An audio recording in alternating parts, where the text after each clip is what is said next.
Welcome to feel the math. Feel the ম্যাথে সবাইকে স্বাগতম জানাই। প্রিয় ছাত্রছাত্রী, আমরা চলে এসেছি তোমাদের সামনে আবার নতুন একটা ক্লাস নিয়ে। আজকে আমি তোমাদের যে ক্লাসটি করাবো সেটা দশম শ্রেণীর চক্রবৃদ্ধি সুদ কষা। এই চক্রবৃদ্ধি সুদ কষা কি জিনিস সেটা আমি প্রথম থিওরি শেখাবো, তারপর তোমাদের বইয়ে যত অঙ্ক রয়েছে সমস্ত অঙ্ক কিন্তু আমি করিয়ে দেবো। তোমরা দেখতে পাচ্ছ ক্লাসের পোস্টার অলরেডি কিন্তু আমি এখানে দিয়ে দিয়েছি। সুতরাং খাতা পেন এবং একটা জলের বোতল নিয়ে সবাই কিন্তু তৈরি হয়ে যাবে। ক্লাস কিন্তু ধামাকাদার হতে চলেছে। চলো শুরু করি আজকের ক্লাস। প্রতিদিনের মতো আমরা আগে একটা নীতিকথা শিখে নেব, তারপর আমাদের ক্লাসটা শুরু করব। দেখো, an equation means nothing to me unless it express A thought of god. এই কথাটা বলেছিল শ্রীনিবাস রামানুজন স্যার। যদি কোনো ইকুয়েশনকে ভগবানের যে চিন্তাধারা তার মাধ্যমে প্রকাশ না করা যায়, তাহলে সেই ইকুয়েশনটা আমার কাছে কোনো অর্থ বহন করে না।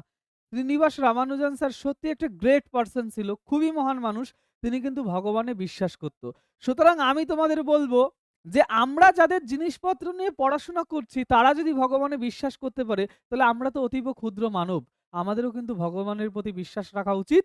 সর্বোপরি বাবা মায়ের প্রতি কিন্তু আমাদের ভালোবাসা এবং শ্রদ্ধা থাকা উচিত।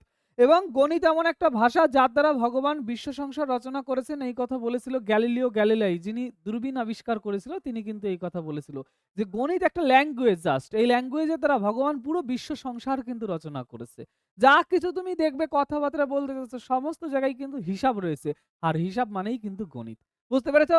চলো শুরু করবো আজকের ক্লাস। প্রথম আমরা জানবো এই চক্রবৃদ্ধি সুদ কষা কি জিনিস। চক্রবৃদ্ধি সুদ কষা, দেখছো অলরেডি একজন ব্যক্তি খুব চিন্তিত হয়ে পড়েছে। চক্রবৃদ্ধি সুদ কষা কিছু জিনিসই না। চক্রবৃদ্ধি কথাটার অর্থ হলো ব্যাংকে আমি কিছু টাকা রেখেছি, সেই টাকা একটা নির্দিষ্ট সময় অন্তর আমি কিছু সুদ পাবো। সেই সুদ যদি আসলের সঙ্গে যুক্ত হয়ে যায় তবে তাকে বলা হয় কিন্তু চক্রবৃদ্ধি সুদ কষা। আমি ব্যাংকে কিছু টাকা রেখেছি। কত টাকা রেখেছি? আমি ব্যাংকে মনে করো 10,000 টাকা রেখেছি। ওকে, 1 বছর পরে গিয়ে আমি এর জন্য 200 টাকা সুদ পেলাম। 1 বছর পরে গিয়ে এই সুদ যদি আসলের সঙ্গে যুক্ত হয়ে যায়, তাহলে 10,200 টাকা মোট টাকা হবে। এই টাকাটা যদি আসলে রূপান্তরিত হয়ে পরের বছর আমি আবার 10,200 টাকা সুদ পাই, তাহলে তাকে বলা হবে চক্রবৃদ্ধি সুদ কষা। মূল কথা আমরা কি বুঝতে পারলাম? যদি সুদেরও সুদ নির্ণয় করতে হয় তবে যে প্রসিডিওর, সেটাকেই বলা হয় চক্রবৃদ্ধি সুদ কষা। আবার বলছি, মাথার মধ্যে প্রবেশ করাবে, কিছু টাকা আমি আসল ব্যাংকে রাখলাম, সেই টাকা নির্দিষ্ট সময় পরে আমাকে কিছু সুদ দেবে, সেই সুদ আবার আসলের সঙ্গে যুক্ত হয়ে যাবে, যুক্ত হয়ে সেটার আমি আবার সুদ ক্যালকুলেট করব, তাকে বলা হয় চক্রবৃদ্ধি সুদ কষা। সহজ ভাষায় সুদেরও যদি সুদ আমরা নির্ণয় করি তাকে বলা হয় চক্রবৃদ্ধি সুদ কষা। ওকে, দেখো এবার এই চক্রবৃদ্ধি সুদ কষা যদি আমাদের করতে হয় তাহলে আমাদের 4টি জিনিস মাথায় রাখতে হবে। কি কি? যেমন আমরা সরল সুদ কষাতে শিখেছিলাম সময়, আসল, সুদের হার এবং সুদ। এই 4টে কথা এখানেও কিন্তু আমাদের কাজে লাগবে, যেটা সরল সুদে শিখেছিলাম।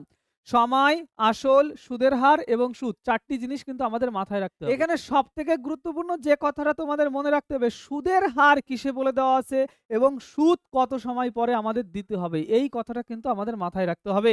নোট করবে যে কথাগুলো আমি বলছি। দেখো এই জায়গায় আমাদের একটা কথা কিন্তু মনে রাখবে, এই ক্ষেত্রে কিন্তু চক্রবৃদ্ধি সমূল বা সমূল চক্রবৃদ্ধি একবারেই নির্ণয় করতে হয়। এখানে একটাই মাত্র ফর্মুলা আছে, একটা ফর্মুলার মাধ্যমেই কিন্তু টোটাল সমূল চক্রবৃদ্ধি আমরা নির্ণয় করব।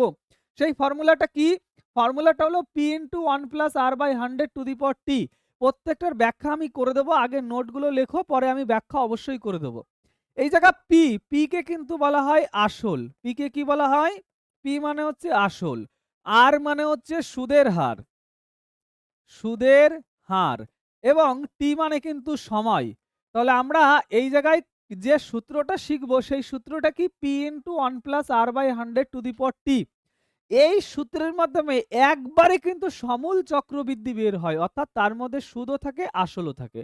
মনে করো তোমাকে 10,000 টাকার 2 বছরের চক্রবৃদ্ধি সুদ নির্ণয় করতে বলা হয়েছে। তাহলে তুমি 10,000 টাকা এখানে বসালে, যে সুদের হার সেটা ধরে নাও 5%, আর এর মান 5% বসালে, সময় 2 বছর বসালে, তাহলে কিন্তু এটা সুদ বেরোবে না, একবারে সুদ আর আসল বেরিয়ে যাবে। যে হিসাবটা তুমি করলে সেখান থেকে 10,000 যদি বাদ দিয়ে দাও তাহলেই তুমি সুদ পেয়ে যাবে। কথাটা কি পরিষ্কার হলো? এই সূত্রের মাধ্যমে কিন্তু একবারে সুদ আসল বা সমূল চক্রবৃদ্ধি বের হয়। সূত্রটা খাতায় লিখে নেবে, পি ইন্টু 1+r/100 এবার আমি তোমাদের কিছু শর্টকাট ক্যালকুলেশন শেখাবো। তোমাদের অঙ্ক করতে গেলে এই ক্যালকুলেশন গুলো কিন্তু প্রয়োজন হবে। ক্যালকুলেশন গুলো দেখে নাও, খুব ইজি এবং কয়েক সেকেন্ডে তোমরা কিন্তু উত্তর দিয়ে দিতে পারবে। মনে করো তোমাকে জিজ্ঞাসা করেছে ১০২ তার স্কয়ার কত হবে? আমি কি বলছি মাথায় কিন্তু প্রবেশ করিয়ে নেবে কিভাবে এর স্কয়ার করতে হবে। ১০২ ১০০ থেকে কত বড়? কি বললাম কথাটা? ১০২ ১০০ থেকে কত বড়? ২ বড়। তাহলে আরো ২ এর সঙ্গে যুক্ত করে দাও। আরো ২ যদি এর সঙ্গে যুক্ত করি তাহলে হবে ১০৪। কত যুক্ত করেছিলাম? ২ যুক্ত করেছিলাম। ২ এর স্কয়ার করলে কত হয়? ৪। যেহেতু আমরা স্কয়ার করছি তাই ২ ডিজিটে আমি লিখলাম ০৪। ১০২ এর স্কয়ার শেষ। কি বললাম? মাথায় সম্পূর্ণ প্রবেশ করেনি, তাই না স্যার? তাহলে আরেকবার রিপিট করছি আমি। ১০৩ তার স্কয়ার আমি করতে চাইছি। ১০৩ ১০০ থেকে কত বড়? ৩ বড়। আরো ৩ ওর সঙ্গে যুক্ত করে দাও। তাহলে হলো কত? ১০৬। কত যুক্ত করেছিলে? ৩ যুক্ত করেছিলে। ৩ এর স্কয়ার করলে কত হবে? ০৯। কারণ ২ ডিজিটে লিখব, ৩ এর স্কয়ার ৯ হয়, ২ ডিজিটে লিখলে ০৯ হয়। এবার একটু মাথায় প্রবেশ করেছে। আরেকবার বলি, এবার ফুল তোমার মাথায় প্রবেশ করে যাবে। ১০৬ এর যদি আমি স্কয়ার করি, ১০৬ ১০০ থেকে কত বড়? ৬ বড়। তাহলে আরো ৬ যদি এর সঙ্গে যুক্ত করে দিই তাহলে কত হবে? ১১২। কত যুক্ত করেছিলাম? ৬। ৬ এর স্কয়ার করলে কত হয়? ৩৬। ক্লিয়ার কথাটা? তাহলে দেখো তো কোন একটা স্কয়ার নাম্বার তোমাকে যদি বের করতে বলা হয় তুমি শুধুমাত্র উত্তর লিখে দিলেই কিন্তু হয়ে যাবে। তোমাকে এখন যদি আমি জিজ্ঞাসা করি বলো তো ১০৮ তার স্কয়ার কত হবে? দেখো তুমি কয়েক সেকেন্ডে উত্তর দিতে পারবে। ১০৮ তার স্কয়ার করলে এটা কত বড়? ৮ বড়। আরো ৮ যুক্ত করে দাও ১১৬। ৮ এর স্কয়ার করলে কত হয়? ৬৪। শেষ অঙ্ক। ক্লিয়ার? তাহলে এই ক্যালকুলেশনটা কিন্তু আমাদের কাজে লাগবে। এটা কিন্তু মাথায় প্রবেশ করিয়ে রেখে দেবে। খুব কাজে লাগবে কিন্তু আমাদের। চলো এগিয়ে যাবো। এবার আমাদের পরবর্তী যে জিনিসটা রয়েছে। ১ বছরের ক্ষেত্রে চক্রবৃদ্ধি সুদ এবং সরল সুদের পরিমাণ কিন্তু সর্বদা সমান হয়। কেন? ১ বছরের যখন আমরা চক্রবৃদ্ধি সুদ নির্ণয় করতে যাব, আমার আগে সুদটা আসলের সঙ্গে যুক্ত হবে। তারপরে গিয়ে না চক্রবৃদ্ধি সুদ হিসাব হবে। ১ম বছরে আমি যখন সুদ বের করলাম সেই সুদটাই হবে আসলে সরল সুদ। সেখানে আমি তো এখনো যুক্তই করিনি। তাহলে সরল সুদও যা, চক্রবৃদ্ধি সুদও তা। কথাটা নোট করে নেবে। ১ বছরের জন্য সরল সুদ এবং চক্রবৃদ্ধি সুদের পরিমাণ কিন্তু সমান হবে। চলো এইবার আমরা শুরু করব আমাদের কোষে দেখি 6.1 দশম শ্রেণীর 6.1 বৃদ্ধি সুদ কষা সবাই বের করে নেবে এবং আমার সঙ্গে সঙ্গে ক্লাসটা করতে থাকবে। ক্লাস কেমন লাগছে সেটা অবশ্যই তোমরা জানাবে এবং আমাদের অ্যাপ্লিকেশন গুগল প্লে স্টোর থেকে ডাউনলোড করে নেবে। সেখানে আমাদের ব্যাচ রয়েছে। যারা আমার থেকে পার্সোনালি গাইড নিতে চাও সেখান থেকে তোমরা গাইড নিতে পারো। সেখানে তোমার টেক্সট বইয়ের সমস্ত সলিউশন, প্রশ্ন বিচিত্রার সমস্ত সলিউশন, এবিটিএ, ডব্লিউবিটিএ যত টেস্ট পেপার আছে সমস্ত সলিউশন পাবে। এছাড়া মক টেস্টের ফ্যাসিলিটি পাবে। এছাড়া বিগত বছরে যত কোশ্চেন এসেছিল পরীক্ষায় সমস্ত সমাধান সেখানে কিন্তু তোমরা পেয়ে যাবে। যদি তোমাদের কোনো রকম কোনো সাহায্যের দরকার হয় তাহলে আমাকে এই নাম্বারে অবশ্যই কিন্তু হোয়াটসঅ্যাপ করবে। ওকে? এই নাম্বার আমার পার্সোনাল নাম্বার, এটাতে আমাকে হোয়াটসঅ্যাপ করবে। শুধুমাত্র হোয়াটসঅ্যাপ করলে তবেই কিন্তু তোমরা অ্যান্সার পাবে। ফোন কল করলে কিন্তু কোনো অ্যান্সার এখানে পাবে না। চলো এগিয়ে যাবো এবার আমাদের টেক্সট যেটা রয়েছে। ফার্স্ট কোশ্চেন ভালো করে শুনবে এবং আমি কি করে বোঝাচ্ছি, কি করে অঙ্কটা করছি সেটা কিন্তু খেয়াল করবে। কি রয়েছে? আমার কাছে ৫,০০০ টাকা আছে। আমি ওই টাকা একটা ব্যাংকে 8.5% চক্রবৃদ্ধি সুদের হারে জমা রাখলাম। তাহলে আমার কাছে কত টাকা রয়েছে? ৫,০০০ টাকা রয়েছে। আমি ওটা একটা ব্যাংকে 8.5% চক্রবৃদ্ধি হার সুদে জমা রেখেছি। ২ বছর পরে সুদে আসলে মোট কত টাকা পাবো হিসাব করে লিখি। তাহলে আমি ২ বছর পরে মোট কত টাকা পাবো সেটা আমাকে হিসাব করে লিখতে বলা হয়েছে। অঙ্ক করার সময় প্রথম কিন্তু সর্বদা ডেটা লিখে নেবে। এই জায়গায় ডেটা আসল কত বলেছে? আসল ইকুয়াল টু ৫,০০০ টাকা বলেছে, তাই তো? আসল কত টাকা? ৫,০০০ টাকা। সময় কত বলেছে এখানে? সময় ইকুয়াল টু ২ বছর। লিখে নিলাম সময় ২ বছর। বার্ষিক সুদের হার কত বলেছে? বার্ষিক সুদের হার কত বলে দেওয়া আছে? বার্ষিক সুদের হার ইকুয়াল টু 8.5% বলে দেওয়া আছে। পরিষ্কার? 8.5%। তাহলে আমি তোমাদের কি বলেছিলাম? আমি বলেছিলাম আমরা যে সূত্রটা শিখেছিলাম সেই সূত্রের মাধ্যমে একেবারে সমূল চক্রবৃদ্ধি কিন্তু বের হয়। সূত্রটা বারবার রিপিট করবে এবং পড়ে নেবে। P * 1 + R/100⁴ এর মাধ্যমে একবারেই কিন্তু সমূল চক্রবৃদ্ধি বের হয়। তাহলে আমরা এই জায়গায় ভাষাটা লিখছি সমূল চক্রবৃদ্ধি। সমূল চক্রবৃদ্ধি বৃদ্ধি কত বছরের? ২ বছরের। তাহলে কথাটা কিন্তু উল্লেখ করে দেবে। ২ বছরের সমূল চক্রবৃদ্ধি is equal two P into P, এই যে লিখলাম 1 প্লাস আর, আর মানে 8.5/100, এই যে লিখলাম হোল টু দি পাওয়ার টি, টি মানে এখানে ২ বছর। ওই একটা সূত্রের মাধ্যমেই কিন্তু সমূল চক্রবৃদ্ধি বের হবে। আর সমূল চক্রবৃদ্ধি মানেই কিন্তু সুদ আসল। তাহলে এখানে পড়ে রয়েছে ৫০০০ ইনটু 1 প্লাস, এই দশমিক তুলে দিলে নিচে আরো একটা শূন্য হয়। ৫ দিয়ে যদি এটাকে কাটি ১৭ হয়। ৫ দিয়ে যদি এটাকে কাটি তাহলে ২০০ হয়। তাহলে আমি এই জায়গায় লিখলাম ১৭/২০০ হোল টু দি পাওয়ার 2 লিখে নিলাম। এত টাকা, অবশ্যই এককটা সাইডে লিখে দিও, এত টাকা একক থাকতে হয়। তাহলে এবার এটা আমি পরের পেজে লিখে নিয়ে শুধুমাত্র হিসাব করে দিচ্ছি। পরের পেজে চলে গেলাম, দেখো তাহলে আমি এই যে লিখছি কত ছিল আমাদের ৫০০০ ছিল প্রথমে, আর এটাকে যদি লসাগু করি ২০০ লসাগু হয়, এই যে ২০০ লিখলাম আমি। তাহলে এবার যদি এই কোনাকুনি গুণ করি ২০০ কে ২০০ প্লাস ১৭ একবারে লিখে দিলাম ২১৭। এটা তোমরা সবাই জানো। আর উপরে রয়েছে মাথায় ২। তো এই জায়গায় ২১৭ কি করে লিখলাম মামুনিরা? এই যে ২০০ কে ২০০ প্লাস ১৭ করলে কত হয়? ২১৭। তাহলে এই জায়গায় পড়ে রয়েছে ৫০০০ ইনটু ২১৭, তার স্কয়ার মানে ২১৭ গুণ ২১৭, আর নিচে পড়ে রয়েছে ২০০ গুণ ২০০, এই যে লিখে নিলাম। তাহলে এই জায়গা থেকে দুখানা শূন্য, এই জায়গা থেকে দুখানা শূন্য কেটে দিলাম। এই জায়গা থেকে একটা শূন্য, এই জায়গা থেকে একটা শূন্য কেটে দিলাম। তাহলে এইবার এই জায়গা থেকে যদি আমি ৫ দিয়ে কাটি, ৫ দিয়ে কাটলে এটা হয় ৪। তাহলে উপরে পড়ে রয়েছে কত? ২১৭ গুণ ২১৭, আর নিচে ৪ দুগুণ ৮, এটাই তো পড়ে রয়েছে। তাহলে ২১৭ কে ২১৭ দিয়ে গুণ করে ৮ দিয়ে ভাগ করে দিলেই আমাদের অ্যান্সারটা হয়ে যাবে। তাহলে আমি রাফে করে নিচ্ছি ২১৭ গুণ ২১৭। ওকে? তাহলে প্রথম ৭ দিয়ে গুণ করলে ৭ ৭ ৪৯ এর ৯, হাতে থেকে আমাদের কত? ৭ ৭ ৪৯ এর ৯, হাতে থেকে আমাদের ৪, ৭ কে ৭ আর ৪ ১১, হাতে থেকে আমাদের কত? ১, ৭ দুগুণ ১৪ আর ১৫, ১ দিয়ে করলে ৭, ১ ২, আবার এই জায়গায় যদি ২ দিয়ে গুণ করি ৭ দুগুণ ১৪, ২ একে ২ আর একে ৩, আর এখানে রইল আমাদের ২ দুগুণ ৪। তাহলে এই জায়গায় ৯ ৮, আর এই জায়গায় ১০ এর শূন্য, হাতে থেকে আমাদের ১, তাহলে এই জায়গায় পড়ে রইল ৩ আর ৩ ৬, ৬ আর একে ৭, আর এই জায়গায় রইল আমাদের ৪। তাহলে পড়ে রয়েছে কত? 47089, বাই নিচে রয়েছে কত? ৮। তাহলে ৮ দিয়ে শুধুমাত্র ভাগ করে দেবো এবার। ৮ দিয়ে যদি এটাকে ভাগ করি ৬ আটা ৪৮ হয়, তাই না? তাহলে ৫ আটা ৪০ হয়। ৫ আটা ৪০, ৭ ৭০ হলো। তাহলে ৭০ হলে ৮ আটা ৬৪, হাতে থাকে কত? ৬। ৬ দিলে এই জায়গা হলো ৬৮। আবার কত হলো? ৮ আটা ৬৪। তাহলে থাকে কত? তাহলে থাকে হচ্ছে ৪ ৪৯। ৬ আটা হয় হচ্ছে ৪৮, ১ থেকে ১০। তাহলে ৮ এর জন্য আমি দশমিক বসিয়ে দিয়েছি কিন্তু। এইটা আবার ভেঙে দেখাতে হবে? কি বলি তোমাদের বলো তো? কি বলি? এই সাইডে আমার আবার ভেঙে দেখাতে হবে আমি দশমিক করেছি কেন? নাও প্রথম অঙ্ক তো আমি একটু ভেঙেই দেখাই তোমাদের। এই জায়গায় রয়েছে ভাগ, ৮ ভাগ কত? 47089। তো এই জায়গায় ভাগ করলে ৫ আটা ৪০ হয়, এই জায়গায় ৭ থাকছে ৭০। ৮ আটা হয় ৬৪, এই জায়গা থেকে ৬, ৮ নামালে ৬৮, আবার ৮ আটা হয় ৬৪, এই জায়গায় ৪ নামালাম, এই জায়গায় ৯, ৬ আটা হলো ৪৮, আর ভাগ যাচ্ছে কি? ভাগ যাচ্ছে না জন্য দশমিক দিয়েছিলাম। তাহলে এই জায়গায় ১০ হলো, ১০ হলে ৮ কে ৮, এই জায়গা থেকে ২, দশমিকের জন্য আবার ০, ৮ দুগুণ হয় ১৬, এই জায়গা থেকে ৪, দশমিকের জন্য আবার ০, ৫ আটা হয় ৪০। তাহলে 5886.12 ক্লিয়ার? এত টাকা। এটাকে ওরা পূর্ণ সংখ্যায় উত্তর দিতেও পারে। পূর্ণ সংখ্যায় যদি উত্তর দেয় তাহলে কত লিখবে? পূর্ণ সংখ্যায় উত্তর দিলে এটাকে লিখতে পারে হচ্ছে 5886.13, এত টাকা। এটাকেও দিতে পারে। উপরেরটাও উত্তর থাকতে পারে, নিচেরটাও থাকতে পারে। ওকে? তাহলে এই ছিল আমাদের প্রথম প্রশ্ন। এটা মুছে দিলাম।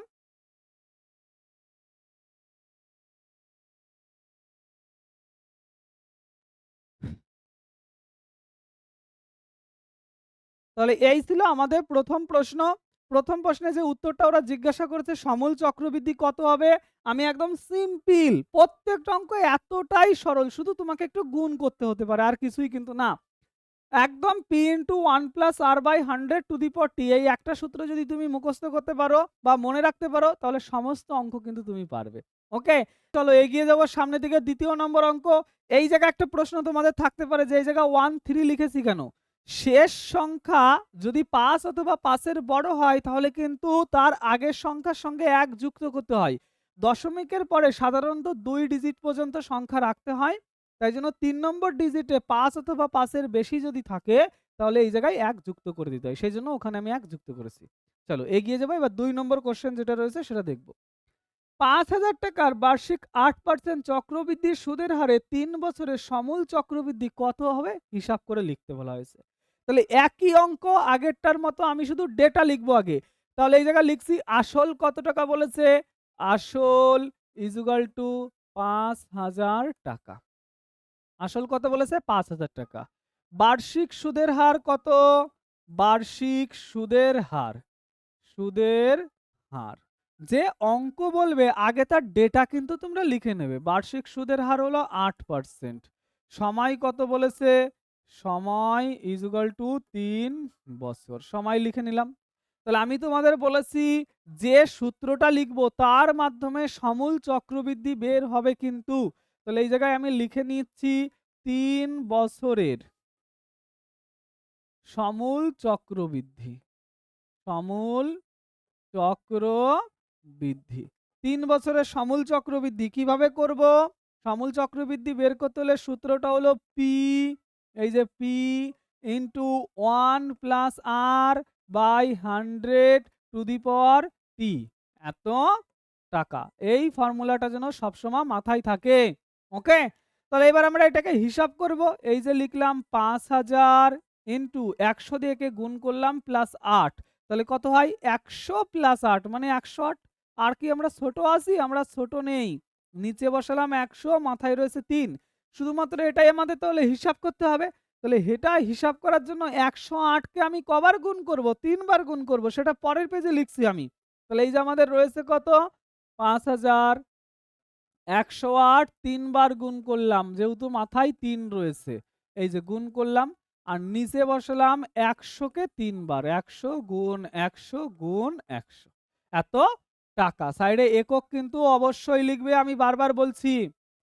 এইবার দেখো এই জায়গা ৩ খানা শূন্য, এই যে দুটো আর একটা, ৩টে কেটে দিলাম। ১০৮ তার স্কোয়ার করা আমি কিন্তু আজকে শিখিয়েছিলাম। ১০৮ এর স্কোয়ার জাস্ট তুমি সিম্পল হাতে করে দিতে পারবে। ১০৮ তার স্কোয়ার করতে হলে ১০০ থেকে এটা কত বড়? ৮ বড়। আরো ৮ এর সঙ্গে যুক্ত করো, ১১৬।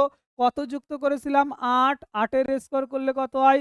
৬৪। ১০৮ এর স্কোয়ার করলে ১১৬ ৬৪ হয়। তুমি ক্যালকুলেশন করে দেখো বা মোবাইলে করে দেখো বা ক্যালকুলেটরে করে দেখো, এটাই আসবে। তাহলে আমরা ক্যালকুলেশন ইজি করার জন্য আমি এখানে দাঁড়িয়ে রয়েছি। ১০৮ তার স্কোর করলে কি হবে? ১০৮ ১০০ থেকে কত বড়? ৮ বড়। আরো ৮ যুক্ত করে দাও। ১১৬। ৮ যুক্ত করেছিলাম, ৮ এর স্কোর করলে ৬৪। তাহলে এই জায়গা উপরে রয়েছে আমাদের কত? ৫। এই ৫ দিয়ে ১০ কে কেটে দিই। ৫ কে দিয়ে ১০ কে কাটলে হয় ২। ২ দিয়ে ১০৮ কে যদি কাটি তাহলে হয় ৫৪। আর কোন জায়গায় আমি কাটাকাটি করব না। ঠিক আছে? ১০৮ গুণ ১০৮ করলে হয় ১১৬। ৬৪, সাইডে রয়েছে ৫৪ আর নিচে রয়েছে আমাদের কত? ১০০। আর কাটাকাটি কেন করলাম না? তোমরা অনেকেই কিন্তু এইরকম দেখলে ২ দিয়ে সঙ্গে, সঙ্গে এটাকে কেটে দেবে, ৪ দিয়ে কেটে দেবে। তোমাদের মাথায় কিন্তু কাটাকাটিটাই আগে আসে। আমি কিন্তু কাটাকাটি করি না। কেন কাটাকাটি করব না? নিচে যদি ১০০ থাকে তাহলে ভাগ করতে আমার সুবিধা হবে। অর্থাৎ দশমিক বসাতে আমার সুবিধা হবে। ১ এর পরে যদি কোনো সময় শূন্য দেখো নিচে তাহলে কাটাকাটি করতে যাবে না। ওকে? তাহলে আমি কি করব? শুধু ৫৪ দিয়ে ১১৬ ৬৪ কে গুণ করব। গুণ করার পরে যা পাবো সেটাকে আমি অবশ্যই ১০০ দিয়ে ভাগ করে দেবো, মানে কি দশমিক বসিয়ে দেবো। তাহলে এই গুণটা আমি করে দেখাই তোমাদের। ১১৬ ৬৪ গুণ ৫৪। ৪ দিয়ে গুণ করলে ৪ ৪ ১৬, ৪ ৪ ২৪ আর ২৫, ৪ ৪ ২৪ আর ২ ২৬, ৪ ৪ আর ২ ৬, ৪ ৪ এটা বসিয়ে দিলাম। ৫ দিয়ে গুণ করলে ৪ ৫ ২০, ৫ ৩০ আর ২ ৩২, ৫ ৩০ আর ৩ ৩৩, ৫ ৫ আর ৩ ৮ আর এখানে হলো ৫। তাহলে ৬ ৫ এটা হলো ৮ আর এটা হলো আমাদের ৯ আর এটা ২ আর এটা হচ্ছে ৬। তাহলে অ্যানসার কত হবে? 629856। ১০০ রয়েছে জন্য ২ ঘর আগে দশমিক বসিয়ে দিলাম। এত টাকা। এটা হলো সমূল চক্রবৃদ্ধি, অর্থাৎ সুদ আর আসল মিলে এই টাকাটা হয়েছে। এখন প্রশ্নে কি জিজ্ঞাসা করেছে? প্রশ্নে জিজ্ঞাসা করেছে ৩ বছরের সমূল চক্রবৃদ্ধি কত? তার মানে সমূল চক্রবৃদ্ধি বের করতে বলেছে, সুদ বের করতে বলেনি। তাহলে আমাদের এটুকুই কিন্তু অ্যান্সার হয়ে যাবে। পরিষ্কার? সাইডের জিনিসটা আমি মুছে দিচ্ছি। তোমরা ততক্ষণে ভিডিও দরকার হলে বন্ধ করে নোটটা লিখে নেবে। আমি যখন সাইডে দাঁড়াবো তখন অবশ্যই ভিডিওটা পজ করে দেবে। পজ করে দিয়ে তোমার কাজ তুমি করে নেবে। অর্থাৎ যা ডেটা লিখতে হবে সেগুলো লিখে নেবে।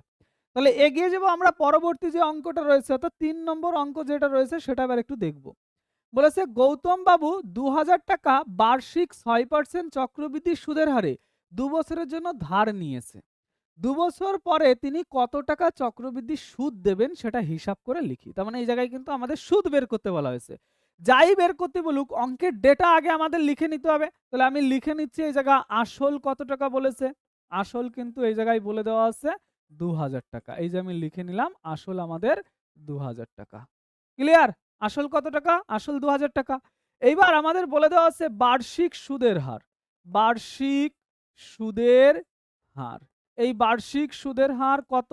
6%, লিখে নিলাম। সময় কত বলে দেওয়া আছে? সময় = 2 বছর। ওকে? তাহলে এবার আমরা যেটা বের করব সেটা কি? সমূল চক্রবৃদ্ধি। কত বছরের? 2 বছরের। তাহলে ভাষাটা লিখছি, অতএব 2 বছরের সমূল চক্রবৃদ্ধি। সমূল চক্রবৃদ্ধি। ২ বছরের সমূল চক্রবৃদ্ধি বের করার ফর্মুলাটা আমার সঙ্গে, সঙ্গে তোমরা বলো। আমার সঙ্গে, সঙ্গে বলো কি? P ইনটু P মানে ২০০০ 1 plus R by 100 to the power T। এই হলো আমাদের ফর্মুলাটা। ওকে? সমূল চক্রবৃদ্ধির formula P into 1 plus R by 100 to the power T। সব সময়ের জন্য মনে রাখতে হবে এই একটা ফর্মুলা দিয়েই সব অঙ্ক হবে, আর কোনো ফর্মুলা এখানে নেই। তাহলে এটাকে আমি লিখলাম ২০০০ ইনটু ১০০। ওকে, ১০০ প্লাস ৬ করলে ১০৬ বাই নিচে রয়েছে ১০০, তার মাথায় রয়েছে ২। তাহলে বাকিটা হিসাব করে পরের পেজে আমরা লিখব। দেখো একবারে লিখব। ১০৬ তার স্কোয়ার, মুখে মুখে বলো কত হবে? ১০৬ তার স্কোয়ার, মুখে মুখে বলো। পরের পেজে আমি লিখতে লিখতে দ্রুত বলবে। ২০০০ ইনটু এই জায়গা ছিল ১০৬ তার স্কোয়ার, আর নিচে ছিল হচ্ছে কত? ১০০ তার স্কোয়ার। তাই আমি ১০০ দুবার লিখলাম নিচে। আর ১০৬ এর স্কোয়ার একবারে হিসাব করে লিখব। ১০৬ ১০০ থেকে কত বড়? ৬ বড়। তাহলে আরো ৬ যুক্ত করলাম, কত হবে? ১১২। কত যুক্ত করেছিলাম? ৬। ৬ এর স্কোয়ার করলে কত হবে? ৩৬। কি কথাগুলো বলছি খেয়াল করবে। অঙ্কের হিসাব সহজ থেকে সহজ করে দিচ্ছি আমি। ১০৬ গুণ ১০৬ করতে তোমার খাতায় যতটা সময় লাগবে এবং ভুল হওয়ার সম্ভাবনাও থাকবে, আর এটাতে ভুল হওয়ার সম্ভাবনাও থাকবে না। জাস্ট ১ সেকেন্ড লাগবে গুণ করতে তোমার। তাহলে ট্রিকটা ভালো করে কিন্তু শিখে নেবে। ওকে? তাহলে এইবার আমরা যদি কাটাকাটি করি, এই জায়গায় ২ খানা শূন্য, এই জায়গায় ২ খানা শূন্য, এই জায়গার একটা শূন্য, এই জায়গার একটা শূন্য কেটে দিলাম। এবার বাকি যেটুকু পড়ে রয়েছে সেটুকুকে হিসাব করে লিখে দেবো। এটাই তো আমাদের কাজ হবে, তাই না? তাহলে এই জায়গা পড়ে রয়েছে আমাদের কত? ২ গুণ ১২ ১৩৬, আর এই জায়গা রইল নিচে ১০। নিচে ১০ থাকলে আমি বলেছি কখনোই কিন্তু আমি কাটাকাটি করি না। নিচে ১০ বা ১ এর পরে কোনো সংখ্যা থাকলে কখনোই কাটাকাটি করবে না। তাহলে এই জায়গায় যদি আমি হিসাব করি, ৬ দিয়ে একে ২ দিয়ে একে গুণ করব। ৬ দুগুণ ১২, হাতে থাকে আমাদের ১। ৩ দুগুণ ৬ এর একে ৭, ২ দুগুণ ৪, ২ অক্কে ২, ২ অক্কে ২। ১০ এর জন্য এক ঘর পরে আমি দশমিক বসিয়ে দিলাম। এই যে সংখ্যাটা আমি বের করেছি, এটা কি বের করেছি? সমূল চক্রবৃদ্ধি। কিন্তু আমাকে কি বলেছিল? আমাকে বলেছিল শুধুমাত্র সুদ নির্ণয় করো। তাহলে সেই ভাষাটাই এই জায়গায় লিখে দেব। অতএব ২ বছরের, কথাটা উল্লেখ রাখবে চক্রবৃদ্ধি সুদ। ওকে? যখন চক্রবৃদ্ধি সুদ বা চক্রবৃদ্ধি কথাটা থাকবে তখন চক্রবৃদ্ধি কথাটার জন্য উল্লেখ থাকে। ২ বছরের চক্রবৃদ্ধি সুদ সেটা কত? আমার পেয়েছি ২২০০। আমি পেয়েছি ২২৪৭.২, আর আসল ছিল আমার ২০০০ টাকা। তাহলে এটা বিয়োগ করে দিলে নিশ্চয়ই আমরা পেয়ে যাব। কারণ সুদ আসলের থেকে আসল বাদ দিলে তবেই তো সুদ পাওয়া যায়। এ আর আমি তোমাদের কি বোঝাবো বলো তো? তাহলে এটা বিয়োগ করলে হয় ২৪৭.২ টাকা। এই হলো আমাদের অঙ্কটি। ক্লিয়ার হলো? তাহলে আমরা এই যে কমপ্লিট করলাম কত নম্বর অঙ্ক? ৩ নম্বর অঙ্ক। এবার এগিয়ে যাব ৪ নম্বর অঙ্কের দিকে। আমার সঙ্গে, সঙ্গে তোমরাও এগোতে থাকবে এবং শিখতে থাকবে। যদি তোমাদের কোনো রকম কোনো সমস্যা হয় সেটা কমেন্ট বক্সে জানাও। তাছাড়া আমার হোয়াটসঅ্যাপ নম্বর দিয়েছি, সেখানেও তোমরা জানাও। ইউটিউবে যেমন ক্লাস পাচ্ছ, ক্লাস কিন্তু পাবেই। আর এক্সট্রা বেনিফিটের জন্য আমি বলেছি আমার অ্যাপ্লিকেশনটা ডাউনলোড করে নেবে। ওকে? চলো এগিয়ে যাবো এবার ৩ নম্বর অঙ্কটি। ৩ নম্বর অঙ্কে কি বলেছে? ৩০,০০০ টাকার বার্ষিক ৯% চক্রবৃদ্ধি সুদের হারে ৩ বছরের চক্রবৃদ্ধি সুদ নির্ণয় করো। তাহলে এই ক্ষেত্রে কিন্তু প্রশ্ন ভালো করে পড়বে। সুদ নির্ণয় করতে বলা হয়েছে। আমাকে যাই নির্ণয় করতে বলুক না কেন, প্রথম যে সূত্রটা সেটা সবার ক্ষেত্রে সমান। P into 1 plus R by 100 to the power T। তাহলে আগের ডেটাটা আমরা লিখে নেব। তাহলে এই জায়গায় লিখে নিচ্ছি কি? আসল। আসল is equal to ৩০,০০০ টাকা। এটা বলে দেওয়া আছে। আসল কত? ৩০,০০০ টাকা। এই জায়গায় বার্ষিক সুদের হার কত বলেছে? বার্ষিক সুদের হার সেটা কত বলে দেওয়া আছে? বার্ষিক সুদের হার ৯% বলে দেওয়া আছে। আচ্ছা, সময় কত বলে দেওয়া আছে? সময় is equal to ৩ বছর বলে দেওয়া আছে। লিখলাম। আচ্ছা, এবার আমরা বের করব ৩ বছরের সমূল চক্রবৃদ্ধি। এই কথাটা যেন মনে থাকে, যখন খাতায় লিখবে আমি যেমনভাবে লিখে দিচ্ছি এইভাবেই লিখবে। ৩ বছরের সমূল চক্রবৃদ্ধি। সমূল চক্রবৃদ্ধি। তাহলে 3 বছরের সমূল চক্রবৃদ্ধি বের করতে হলে ফর্মুলাটা কি? পি ইনটু 30,000 1 প্লাস এই জায়গায় 30,000ই তো ছিল 1 2 3 4 ঠিক আছে 1 plus R by 100 to the power T হবে মাথায় এত টাকা। ওকে, এত টাকা। এই যে আমি লিখে নিলাম টাকা, এত টাকা। এইবার এটাকে হিসাব করব শুধুমাত্র আমাদের বুদ্ধিতে। এই যে লিখলাম 30,000, এটাকে লেখা যায় 100 কে 100 প্লাস 9, তাহলে 109 গুণ 109 গুণ 109। কেন 3 বার গুণ করলাম? মাথায় কিউব রয়েছে সেই জন্য 3 বার গুণ করলাম। 100 গুণ 100 গুণ 100 নিচে লিখলাম। তাহলে এখানে 4 খানা শূন্য আর এখানে 4 খানা শূন্য আমি কেটে দিলাম। বাদ বাকি যা সংখ্যা রয়েছে সেটাকে গুণ করে আমি পরের পেজে লিখব। তাহলে প্রথমে রয়েছে 3, তাই আমি এই যে লিখলাম 3। আর 109 গুণ 109 এই গুণ করলে কত হয়? আমি বারবার করে বলছি যে লজিকটা শেখানোর চেষ্টা করছি সেটা শেখো। 109 গুণ 109, 100 থেকে কত বড় রয়েছে? 9, আরো 9 যুক্ত করে দাও, তাহলে কত হবে? 118। কত যুক্ত করেছিলে? 9 যুক্ত করেছিলে, তাহলে 9 এর স্কয়ার করলে কত হয়? 81। এই হয়ে গেল 109 গুণ 109। সাইডে আরো একটা 109 রয়েছে সেটা আমি এই যে লিখে দিলাম গুণ 109, আর নিচে পড়ে রয়েছে কিন্তু আমাদের 100। তাহলে নরমালি এটাকে গুণ করে 100 দিয়ে ভাগ করে দিলে মোট সমূল চক্রবৃদ্ধি পেয়ে যাবো আমি। তাহলে টোটালটাকে আমি গুণ করে আমি 100 দিয়ে ভাগ করার চেষ্টা করছি। দেখো আমার যেহেতু বোর্ডে খুব বেশি জায়গা থাকে না, এটাকে আমি সাইডে একবারে রাফ করে নিচ্ছি। 3 দিয়ে 109 কে গুণ করলে কত হয়? 327, তাই তো? 3 নং 27, 3 অক্ষে 3। তার সঙ্গে রয়েছে আমাদের কত? 11881, আর আমার নিচে রয়েছে 100। সে 100 পরে আমি দেখছি, এটাকে আমি গুণ করে নিই। তাহলে গুণ যদি আমি করি, এই জায়গায় 7 দিয়ে গুণ করলে 7 কে 7, 7 আর 56 6, হাতে থেকে আমাদের কত? 5। তাহলে একটু লিখে নিই। হ্যাঁ, এই যে 7 কে 7, 7 আর 56 6 থেকে 5, 7 আর 56 আর 5, তাহলে 61, হাতে থেকে 6, তাহলে এটা হলো 7 কে 7 আর 6 যোগ করলে কত হয়? তাহলে 3, হাতে থেকে 1, 7 কে 7 হয় 8। আবার 2 দিয়ে গুণ করলে 2 হয়, 8 গুণ 16, 4 গুণ 16 কে 17, 2 কে 2 কে 3, 2 আবার যদি 3 দিয়ে গুণ করি 3, 3 আর 24, হাতে থেকে আমাদের কত? 24 বসলে হাতে থেকে আমাদের কিন্তু 2, তাই না? তাহলে একটু মুছে নিই। 24 হাতে থেকে 2, 3 আর 24, আর 26, 3 আর 3, 5, 3 তাহলে এটা হচ্ছে 7 8, আর এটা হচ্ছে কত? 10 এর শূন্য, হাতে থেকে আমাদের 1, 7 আর 3 10, 14 থেকে 15 5, হাতে থেকে আমাদের কত? 1, তাহলে এটা হলো 8 কে 9, 9 3 12, 12 আছে 8 8, হাতে থেকে আমাদের কত? 1, তাহলে এটা হলো 5 আর 2 7 থেকে 8, হাতে থেকে আমাদের কিছুই না, এটা 3। নিচে 100 রয়েছে, তাহলে 2 ঘর আগে দশমিক বসিয়ে দেব। তাহলে আমরা পেয়েছি কত? 38 85, আর রয়েছে 0.87। এইটা হলো মোট সমূল চক্রবৃদ্ধি, এত টাকা। আমাকে কি জিজ্ঞাসা করেছে? আমাকে জিজ্ঞাসা করেছে সুদ কত হবে। তাহলে আমি ভাষাটা লিখছি। অতএব 3 বছরের এটা কি সুদ বের করেছি? চক্রবৃদ্ধি সুদ, তাই না?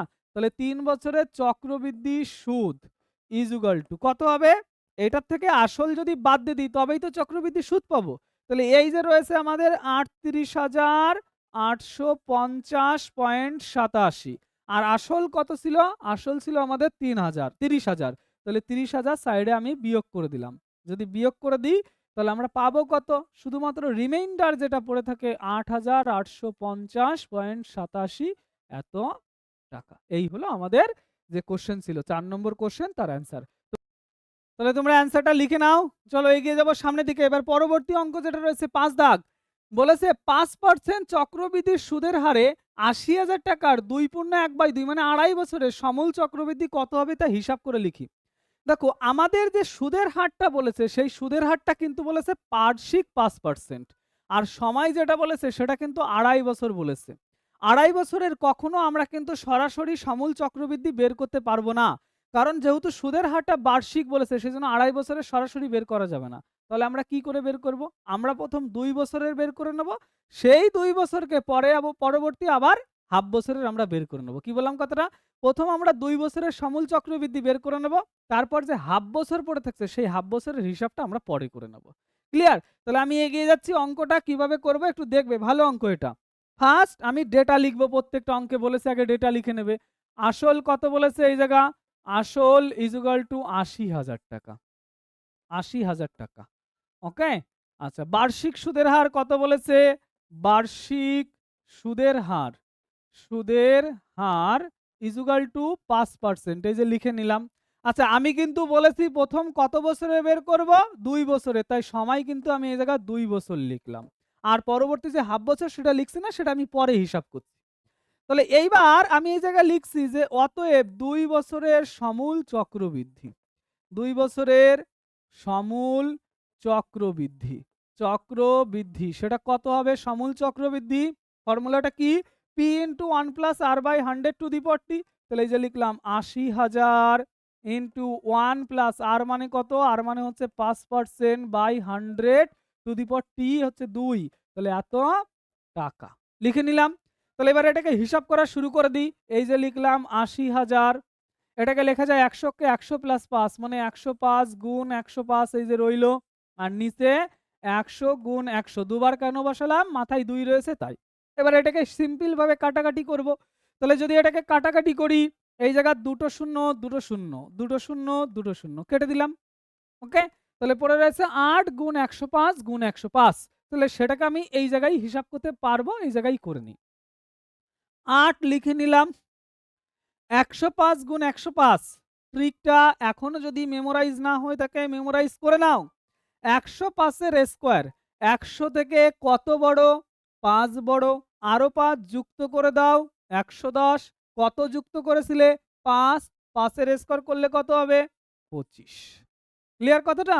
তাহলে এবার এটাকে যদি গুণ করে নিই, গুণ করলে কত হবে, ৫ ৮ ৪০ এর শূন্য, হাতে থাকে ৪, ৮ ২ ১৬ আর ৪ ২০ শূন্য, হাতে থাকে ২, তাহলে ৮ শূন্য শূন্য, এই যে হলো ২, ৮ অক্কে ৮ আর ৮ অক্কে ৮।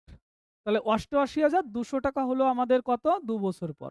এবার এটাকে হাফ বছরের সুদ নির্ণয় করব আমরা। কারণ দেখো চক্রবৃদ্ধি সুদ কথাটার অর্থ কি, সুদের সুদ নির্ণয় করা। তুমি যখন ২ বছর পর্যন্ত গিয়েছো, ওই ২ বছরে কিন্তু সুদ আর আসল টোটালটা কিন্তু হিসাব করা হয়ে গেছে। তার মানে এই যে টাকাটা আমরা পেয়েছি এর মধ্যে কিন্তু সুদও আছে। যদি এই টাকাটার আমি হাফ বছরের আবার সুদ বের করি, তাহলে সুদের সুদ নির্ণয় করা হয়ে গেল না? হাফ বছরের যদি এর সুদ নির্ণয় করি, ওর মধ্যে তো সুদ আছে, তাহলে সুদের সুদ নির্ণয় করা হচ্ছে মানে চক্রবৃদ্ধি সুদ নির্ণয় করা হচ্ছে। তাহলে এই ডেটা ধরে আমি হাফ বছরের সুদ নির্ণয় করব, সেটা কিন্তু সরল সুদের ফর্মুলায় আমরা নির্ণয় করব। ওকে, তাহলে এই যে লিখছি ৮৮,২০০ টাকার ৮৮,০০০ তাহলে এই যে লিখছি ৮৮,২০০ টাকার হাফ বছরের ৫% হারে সুদ, ৫% হারে সুদ ইজুগাল টু, বলো সেই সরল সুদ নির্ণয় করার ফর্মুলা কি ছিল, ভুলে গিয়েছো? ভুললে চলবে না, পুরো একদম ২০২৬ সাল প্লাস ২০২৭ সালের ফেব্রুয়ারি পর্যন্ত সব মনে রাখতে হবে, ভুললে কিন্তু চলবে না। সরল সুদের ফর্মুলা ছিল সবকিছু ডেটা গুণ বাই নিচে হচ্ছে ১০০। তাহলে এই যে হলো ৮৮,২০০ গুণ হাফ মানে উপরে ১ নিচে ২ লিখলাম, আর এই জায়গায় ৫% বলেছে নিচে লিখতে হয় ১০০, এই যে লিখলাম। তাহলে এইটা কিন্তু আমরা সুদ বের করছি, ২ বছর পর্যন্ত কিন্তু সুদ আসল মিলে এটা হয়েছে। এই যে সুদ বের করছি ওই সুদ এর সঙ্গে যদি যুক্ত করে দিই তাহলেই কিন্তু মোট চক্রবৃদ্ধি সমূল হয়ে যাবে। ওকে, তাহলে এই জায়গা দেখো এখানে উপরে ৮৮,২০০ গুণ ১ গুণ ৫ আর নিচে ২ গুণ ১০০ হবে, ওটা আমার লিখতে ভুল হয়ে গিয়েছিল। যদি এটাকে কাটাকাটি করি, সম্পূর্ণ কাটাকাটি করলে ২২০৫ হবে, এটা হবে আমাদের মোট সুদ।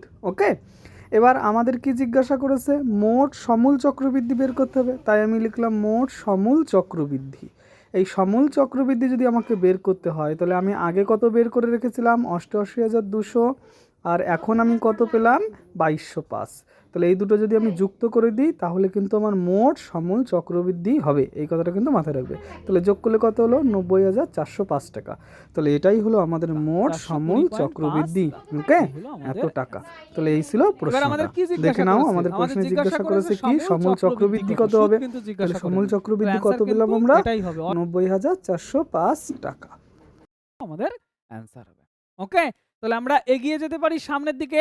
সন্ধ্যা দেবী বার্ষিক ৮% চক্রবৃদ্ধি সুদের হারে কিছু টাকা ২ বছরের জন্য ধার করেন। চক্রবৃদ্ধি সুদ ২৪৯৬ টাকা যদি হয় তাহলে সন্ধ্যা দেবী কত টাকা ধার করেছিলেন। তাহলে এই জায়গায় কিন্তু আসলের পরিমাণ কোনো কিছু বলে দেওয়া নেই, শুধুমাত্র চক্রবৃদ্ধি সুদ বলে দেওয়া আছে। সেখান থেকে আসল কত টাকা আমরা নিয়েছিলাম বা ধার করেছিল তিনি, সেটাই কিন্তু হিসাব করতে বলা হয়েছে। একদম ইজি, একই সূত্রের মাধ্যমে এটাও কিন্তু নির্ণয় করা যেতে পারে। তাহলে এই জায়গায় আসল যেহেতু বলে দেওয়া নেই, তো আমি এই জায়গায় ধরে নিচ্ছি, ধরি সন্ধ্যা দেবী এক্স টাকা ধার করেন, এক্স টাকা ধার করেন। ওকে, তাহলে এক্স টাকা যদি ধার করেন তাহলে এই জায়গায় বার্ষিক সুদের হার কত বলেছে, বার্ষিক সুদের হার ইজুগাল টু ৮% বলে দেওয়া আছে। সময় কত বলে দেওয়া আছে, সময় ইজুগাল টু 2 বছর কিন্তু বলে দেওয়া আছে, লিখলাম 2 বছর। আচ্ছা, আমরা কি জানি 2 বছরের সমূল চক্রবৃদ্ধি যদি বের করতে হয়, সেই ভাষাটা লিখছি 2 বছরের সমূল চক্রবৃদ্ধি, সমূল চক্রবৃদ্ধি। সেটার সূত্র কি? x ইন্টু 1 প্লাস 8/100 এত টাকা। এইটা কি? এটা হচ্ছে সমূল চক্রবৃদ্ধি। এর মধ্যে কি কি রয়েছে? আসলও রয়েছে, সুদও রয়েছে। যদি এটার থেকে আমি আসলটাকে বাদ দিয়ে দিই, তাহলে যেটা পাবো সেটাকেই বলা হবে সুদ। রিপিট করছি কথাটা। এই যে জিনিসটা আমি বের করেছি, এটার মধ্যে কি কি রয়েছে? সুদও রয়েছে, আসলও রয়েছে। এর থেকে যদি আমি আসলটা বাদ দিয়ে দিই, তাহলে যেটা পড়ে থাকে সেটাকেই কিন্তু সুদ বলা হয়। তাহলে অ্যাকর্ডিং টু দ্য কোশ্চেন সেটাই আমি সাজাচ্ছি। কি? অ্যাকর্ডিং টু দ্য কোশ্চেন, যে এই যে আমাদের হলো আসল, তাই না? এই যে হচ্ছে সমূল চক্রবৃদ্ধি, তার থেকে এই যে আমি আসল বাদ দিয়ে দিলাম, তাহলে পড়ে থাকবে যেটা সেটাকেই বলা হবে চক্রবৃদ্ধি সুদ। আর সেই চক্রবৃদ্ধি সুদ কত টাকা বলেছে? 2496। তাহলে সেটা আমি 2496 বলে দিতে পারি। ক্লিয়ার? তাহলে এটাকে হিসাব করলে নিশ্চয়ই আমরা এক্স এর মান পাবো। তাহলে এটাকে হিসাব করা শুরু করব। এইবার হিসাব করার জন্য আমি তো তোমাদের টেকনিক শিখিয়েছিলাম যে এইটাকে লেখা যায় এক্স ইন্টু 108/100 তার স্কোয়ার। কেন? 100 কে 100 প্লাস 8, তাই 108। আর নিচে রইলো, সাইডে রইলো কি? এক্স। আর এই জায়গা 2496। 108 এর স্কোয়ার করা আমি কি তোমাদের শিখিয়েছি? 108 এর স্কোয়ার করলে কি হয়? 100 থেকে কত বড়? 8 বড়। তাহলে 8 যদি আমি ওর সঙ্গে আরো যোগ করি, 116 হয়। কত যোগ করেছি? 8। 8 এর স্কোয়ার করলে 64। আর 100 এর স্কোয়ার করলে কত হয়? 100 এর স্কোয়ার করলে 10,000 হয়। সাইডে রয়েছে x ইকুয়াল টু 2496 লিখলাম। তাহলে এবারে যদি এটাকে একটু সরল করি বা লসাগু করি, লসাগু করলে 10,000 লসাগু হলো আমার। ওকে? আচ্ছা, এবার এই জায়গা থাকছে কত? 1164। এই জায়গা থাকছে কত? 11664 এক্স মাইনাস এই যে এই দুটো গুণ করে এই যে লিখেছি, এই বরাবর গুণ করলে কত হয়? 10,000 এক্স ইকুয়াল টু 2496।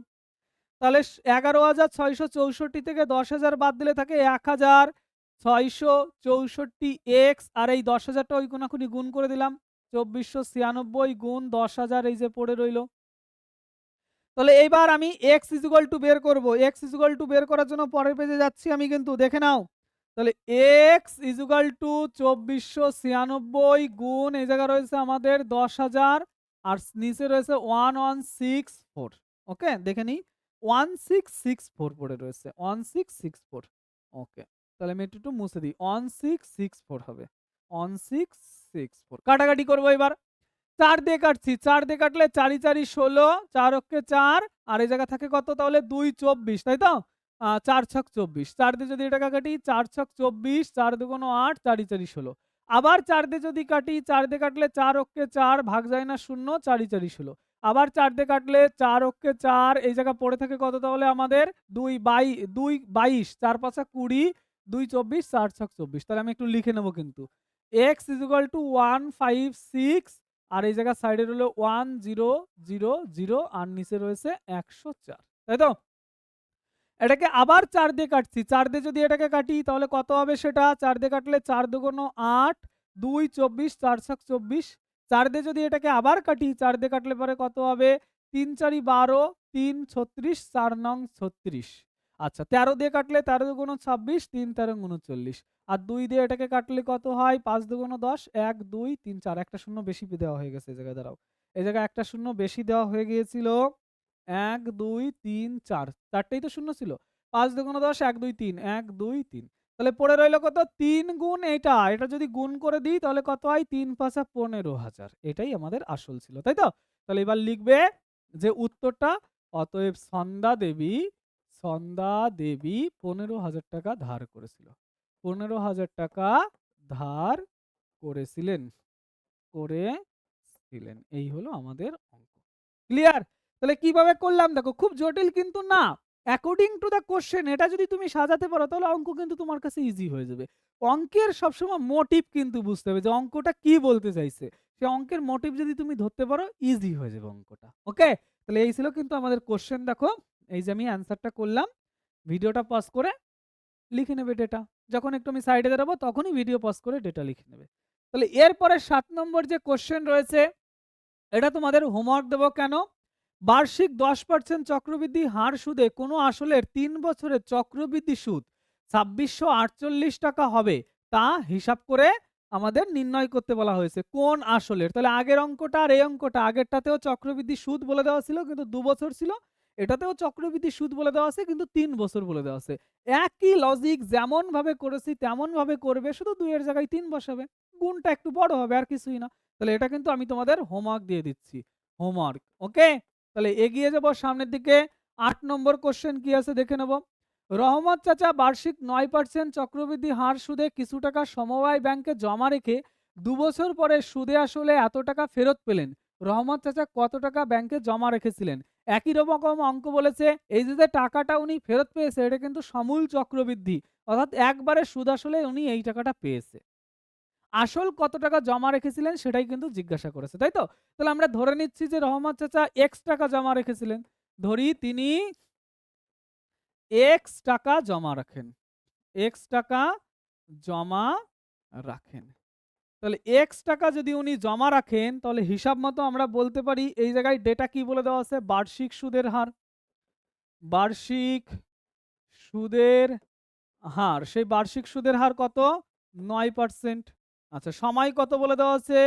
সময় ইকুয়াল টু ২ বছর। লিখলাম। তাহলে direct according to the question সাজাবো। Direct according to the question অর্থাৎ প্রশ্নানুসারে। রহমত চাচা এক্স টাকা জমা রেখেছিল।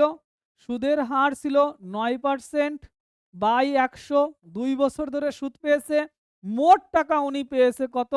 মোট টাকা পেয়েছে 297002.50। এই টাকা পেয়েছে। ক্লিয়ার কথাটা? রহমান চাচা মোট টাকা যেটা পেয়েছে সেটা আমি হিসাব করে এই জায়গায় লিখে দিয়েছি। এবার এটাকে যদি হিসাব করি এটাকে লেখা যায় x ইন্টু ১০০ কে ১০০ প্লাস ৯ মানে ১০৯ বাই নিচে রয়েছে আমাদের ১০০ তার স্কোয়ার। আর এটাকে আমরা লিখলাম 297002.50 দশমিক তুলে দিলে নিচে লেখা যায় ১০০। এই শূন্য আর একটা শূন্য কেটে দিলাম। ওকে? ১০৯ তার স্কোয়ার করলে কত হয়? এবার কিন্তু আর আমি বলব না। সামনে কত ছিল? সামনে ছিল x। তাহলে এই যে লিখলাম x ইন্টু ১০৯ এর স্কোয়ার করলে ১১৮ ৮১ হয়। আর বলবো না কেন হয়। আর নিচে রয়েছে ১০০, ১০০ এর স্কোয়ার করলে ১০০ গুণ ১০০ এরকম লেখা যায়। আর সাইডে কত রয়েছে? 297 লিখে নিই। 297 আর 025 নিচে রয়েছে আমাদের ১০। ওকে? একবার ভেরিফাই করে নিই। ঠিক আছে। তাহলে এই শূন্য একটা, একটা শূন্য কেটে দিলাম। ওকে? তাহলে এবার এটাকে কাটাকাটি করব। কাটাকাটি করার জন্য সংখ্যা একবারে ওইদিকে নিয়ে যায়। আর না, একটা কাজ করি। আগে ৯ দিয়ে এটাকে কাটাকাটি করে নিই। ৯ দিয়ে এটাকে যদি কাটাকাটি করি ৯ দিয়ে কি যাবে? ৮ আর একে ৯, ৯ না যাচ্ছে না। ৮ আর একে ৯ আর ৯ আর একে ১০, ১০ আর এখানে ৮, ১৮ আর একে ১৯ ভাগ যাচ্ছে না, তাই তো? ঠিক আছে। তাহলে আমি একটু কাজ করি, সব ওইদিকে পাস করে নিই। 297025 উপরে চলে গেল ১০০০, এই যে ১০০০ আর নিচে 118 আর এখানে 81। আচ্ছা, যদি থাকে এটা দিয়ে একে ভাগ যায়, সেই ভাগটা কত হয় আমি তোমাদের দেখাচ্ছি। একবারেই ভাগ যাবে এটা। দেখতে পাচ্ছি অন্য কোনো সংখ্যা দিয়ে ভাগ যাবে না। 118 এই যে লিখলাম। এই জায়গায় রয়েছে 297025। দেখো এই জায়গায় রয়েছে ১ ২ ৩ ৪ ৫ ঘর, ১ ২ ৩ ৪ ৫ ঘর এই পর্যন্ত, তাই তো? এই পর্যন্ত যদি আমি ২ বার দিই, ২ বার দিলে ২ অক্ষে ২, ২ দিয়ে এখানে ৮ দুগুণ ১৬, ৮ দুগুণ ১৬ আর একে ১৭, হাতে থাকে আমাদের ১, ২ একে ২ এর একে ৩ আর ২ একে ২। তাহলে এই জায়গা বিয়োগ করলে ০, এই জায়গা ৪, হাতে থাকে আমাদের কত? ১, ৭ এর একে ৮ আছে কত হলে? ১৭ হবে ৯ হলে হাতে থাকে ১, ৪ আছে কত হলে? এই জায়গায় আমাদের ৯ হবে, তাহলে ৫ হলে আর হাতে কিছু থাকে না, তাই তো? এই জায়গায় ৫ বসালাম। তাহলে আমি বুঝতেই পারছি ১ এর সঙ্গে ৫ গুণ করলে এটা হয়। তুমি দেখো হিসাব করলে ৫ অক্ষে ৫, ৫ আটা ৪০ এর শূন্য, হাতে থেকে ৪, ৫ আটা ৪০, আর ৪ ৪৪, হাতে থেকে আমাদের ৪, ৫ অক্ষে ৫ আর ৪ ৯। দেখেছো মিলে গেছে। তাহলে এটা দিয়ে একে কাটলে কত হয়? ২৫। তাহলে এই জায়গায় x = ২৫ গুণ ১০০০ মানে ২৫,০০০। তাহলে রহমত চাচা যে টাকাটা জমা রেখেছিল সেটা হচ্ছে ২৫,০০০ টাকা। ফাইনাল উত্তর কিন্তু অবশ্যই লিখবে যে অতএব রহমত চাচা ২৫,০০০ টাকা জমা রেখেছিল। ওই উত্তরটাই কিন্তু স্যার দেখবে। খেয়াল রাখতে হবে কিন্তু এই কথাটা, যে কথাটা বললাম। ফাইনাল ক্যালকুলেশন লাইনটা অবশ্যই সবসময় যেন লিখতে হয়। তাহলে এই ছিল আমাদের কোশ্চেনটা। দেখো এই আমাদের ৮ নম্বর কোশ্চেন করে নিলাম। তাহলে এগিয়ে যাবো পরবর্তী কোশ্চেন ৯ নম্বর। বার্ষিক ৮% চক্রবৃদ্ধি হার সুদে কত টাকার ৩ বছরের সমূল চক্রবৃদ্ধি এটা হবে তা হিসাব করে লিখি। একই রকম অঙ্ক, হুবহু সেম অঙ্ক। তাহলে এটাকে তোমরা হোমওয়ার্ক করে নেবে, আমি হোমওয়ার্ক দিয়ে দিচ্ছি। এটা একদম সেম কোশ্চেন, হুবহু আগেরটা যেমন ছিল ওটা একদম হুবহু সেম বলেছে। যদি আগেরটা তুমি বুঝে গিয়ে থাকো তাহলে এটা পারবে। আগেরটা ২ বলেছিল, এই জায়গায় শুধুমাত্র ৩ বলেছে। ওকে, তাহলে এবার ১০ নম্বর কোশ্চেন। বার্ষিক 7.5% সুদের হারে ১২,০০০ টাকার ২ বছরের চক্রবৃদ্ধি সুদ ও সরল সুদের অন্তর নির্ণয় করতে বলা হয়েছে। তার মানে ২ বছরে সরল সুদও বের করবে, চক্রবৃদ্ধি সুদও বের করবে, তাদের পার্থক্য নির্ণয় করতে বলা হয়েছে। সবসময় মনে রাখবে একটা কথা, ১ বছর যদি সময় থাকে, ১ বছরের সরল সুদ এবং চক্রবৃদ্ধি সুদের পরিমাণ সমান হয়। কিন্তু তার পরবর্তী কোনো বছর যদি আমরা নিই, সর্বদা চক্রবৃদ্ধি সুদের পরিমাণ কিন্তু বেশি হবে। তাই চক্রবৃদ্ধি সুদ কিন্তু বড় হয় জন্য চক্রবৃদ্ধি সুদের থেকে সরল সুদ বাদ দিতে হবে। আমি নরমালি হিসাব করে দিচ্ছি তোমাদের যে চক্রবৃদ্ধি সুদ এবং সরল সুদ। তোমরা যদি বলো এক লাইনে লিখে দাও, আমি কি করব? সমূল চক্রবৃদ্ধি লিখব, তার থেকে আসল বাদ দেবো, তার থেকে সরল সুদ বাদ দেবো, তাহলেই আমি এক লাইনে উত্তর পেয়ে যাবো। কি বললাম? সমল চক্রবৃদ্ধি থেকে যদি আসল বাদ দিই তাহলে এটা পাবো চক্রবৃদ্ধি সুদ। তার থেকে সরল সুদ বাদ দিয়ে দেবো এক লাইনে, হিসাব করে ফেলবো, যা হবে ওটাই উত্তর। কিন্তু অত জটিল প্রসেসে আমি যাচ্ছি না, আমি হিসাব সহজেই করছি। এই জায়গায় আসল কি বলে দেওয়া আছে? আসল ইজুগাল টু ১২,০০০ টাকা বলে দেওয়া আছে। লিখলাম আসল ১২,০০০ টাকা। ওকে, সময় কত বলে দেওয়া আছে? সময় ইজুগাল টু ২ বছর বলে দেওয়া আছে, লিখলাম ২ বছর। সুদের হার কত বলে দেওয়া আছে? সুদের হার অবশ্যই কথাটা উল্লেখ করতে হয় বার্ষিক, না হলে কিন্তু ভুল হয়। বার্ষিক সুদের হার ইজুগাল টু 7.5% বলে দেওয়া আছে। তাহলে প্রথম আমি বের করে নিচ্ছি চক্রবৃদ্ধি সমূল। ২ বছরের চক্রবৃদ্ধি সমূল। ২ বছরের, আচ্ছা ২ বছরের সরল সুদ বের করে রেখে দিই। ২ বছরের সরল সুদ, যখন শুধুমাত্র সুদ লিখব বুঝতে হবে ওটা সরল সুদ। চক্রবৃদ্ধি সুদ কথা বললে সেক্ষেত্রে উল্লেখ করে নিতে হয়, ঠিক আছে? ২ বছরের সরল সুদ, শুধু সুদ বললে কিন্তু সরল সুদ হয়। সরল সুদ বের করার নিয়ম কি? সবকিছু ডেটা গুণ করতে হবে, বাই নিচে কিন্তু ১০০ লিখতে হবে। তাহলে সবকিছু ডেটা যা যা রয়েছে লিখলাম, নিচে লিখে দিলাম ১০০। দশমিক তুলে দিলে নিচে আরেকটা শূন্য বসে। ১ ২ ৩, ১ ২ ৩, তিনটে তিনটে শূন্য কেটে দিলাম। তাহলে উপরে পড়ে রয়েছে কত? উপরে পড়ে রয়েছে ১২, আর ৭৫ কে ২ দিয়ে গুণ করলে হয় ১৫০। তাহলে সব যদি গুণ করে দিই, এই যে শূন্য হলো, ৫ বারং ৬০-এর শূন্য, হাতে থেকে আমাদের কত? ৬, ১২ কে ১২ আর ৬ ১৮। তাহলে সরল সুদ কিন্তু হয়েছে ১৮০০ টাকা। সরল সুদ রেখে দিলাম হিসাব করে। এবার চক্রবৃদ্ধি সুদ হিসাব করব। হিসাব করলে পরে যা হবে, দুটোর পার্থক্য জিজ্ঞাসা করেছে, করে নেব। তাহলে এইবার ভাষাটা একবারে লিখছি দেখো। ২ বছরের চক্রবৃদ্ধি, চক্রবৃদ্ধি আমি কিন্তু সুদ বের করব একবারে। ২ বছরের চক্রবৃদ্ধি সুদ। ফর্মুলাটা কি? P into 1 plus R by 100 to the power T। P কত? ১২,০০০। এই যে 1 প্লাস R কত? 7.5 by 100 to the power T কত? ২ বছর। এটা হলো চক্রবৃদ্ধি সমূল, কিন্তু আমি বের করছি সুদ, তাই আসলটা আমি বাদ দিয়ে দিলাম। ভালো করে কথাটা বুঝবে। আমি বের করতে চাইছি চক্রবৃদ্ধি সুদ। চক্রবৃদ্ধি সুদ, যদি তুমি চক্রবৃদ্ধি সুদ না বের করতে চাও কোনো আপত্তি নেই। চক্রবৃদ্ধি সুদ বের করতে হলে সমূল চক্রবৃদ্ধি থেকে আসলটা বাদ দিতে হবে। সেটুকুই করেছে, আর কিচ্ছু করিনি।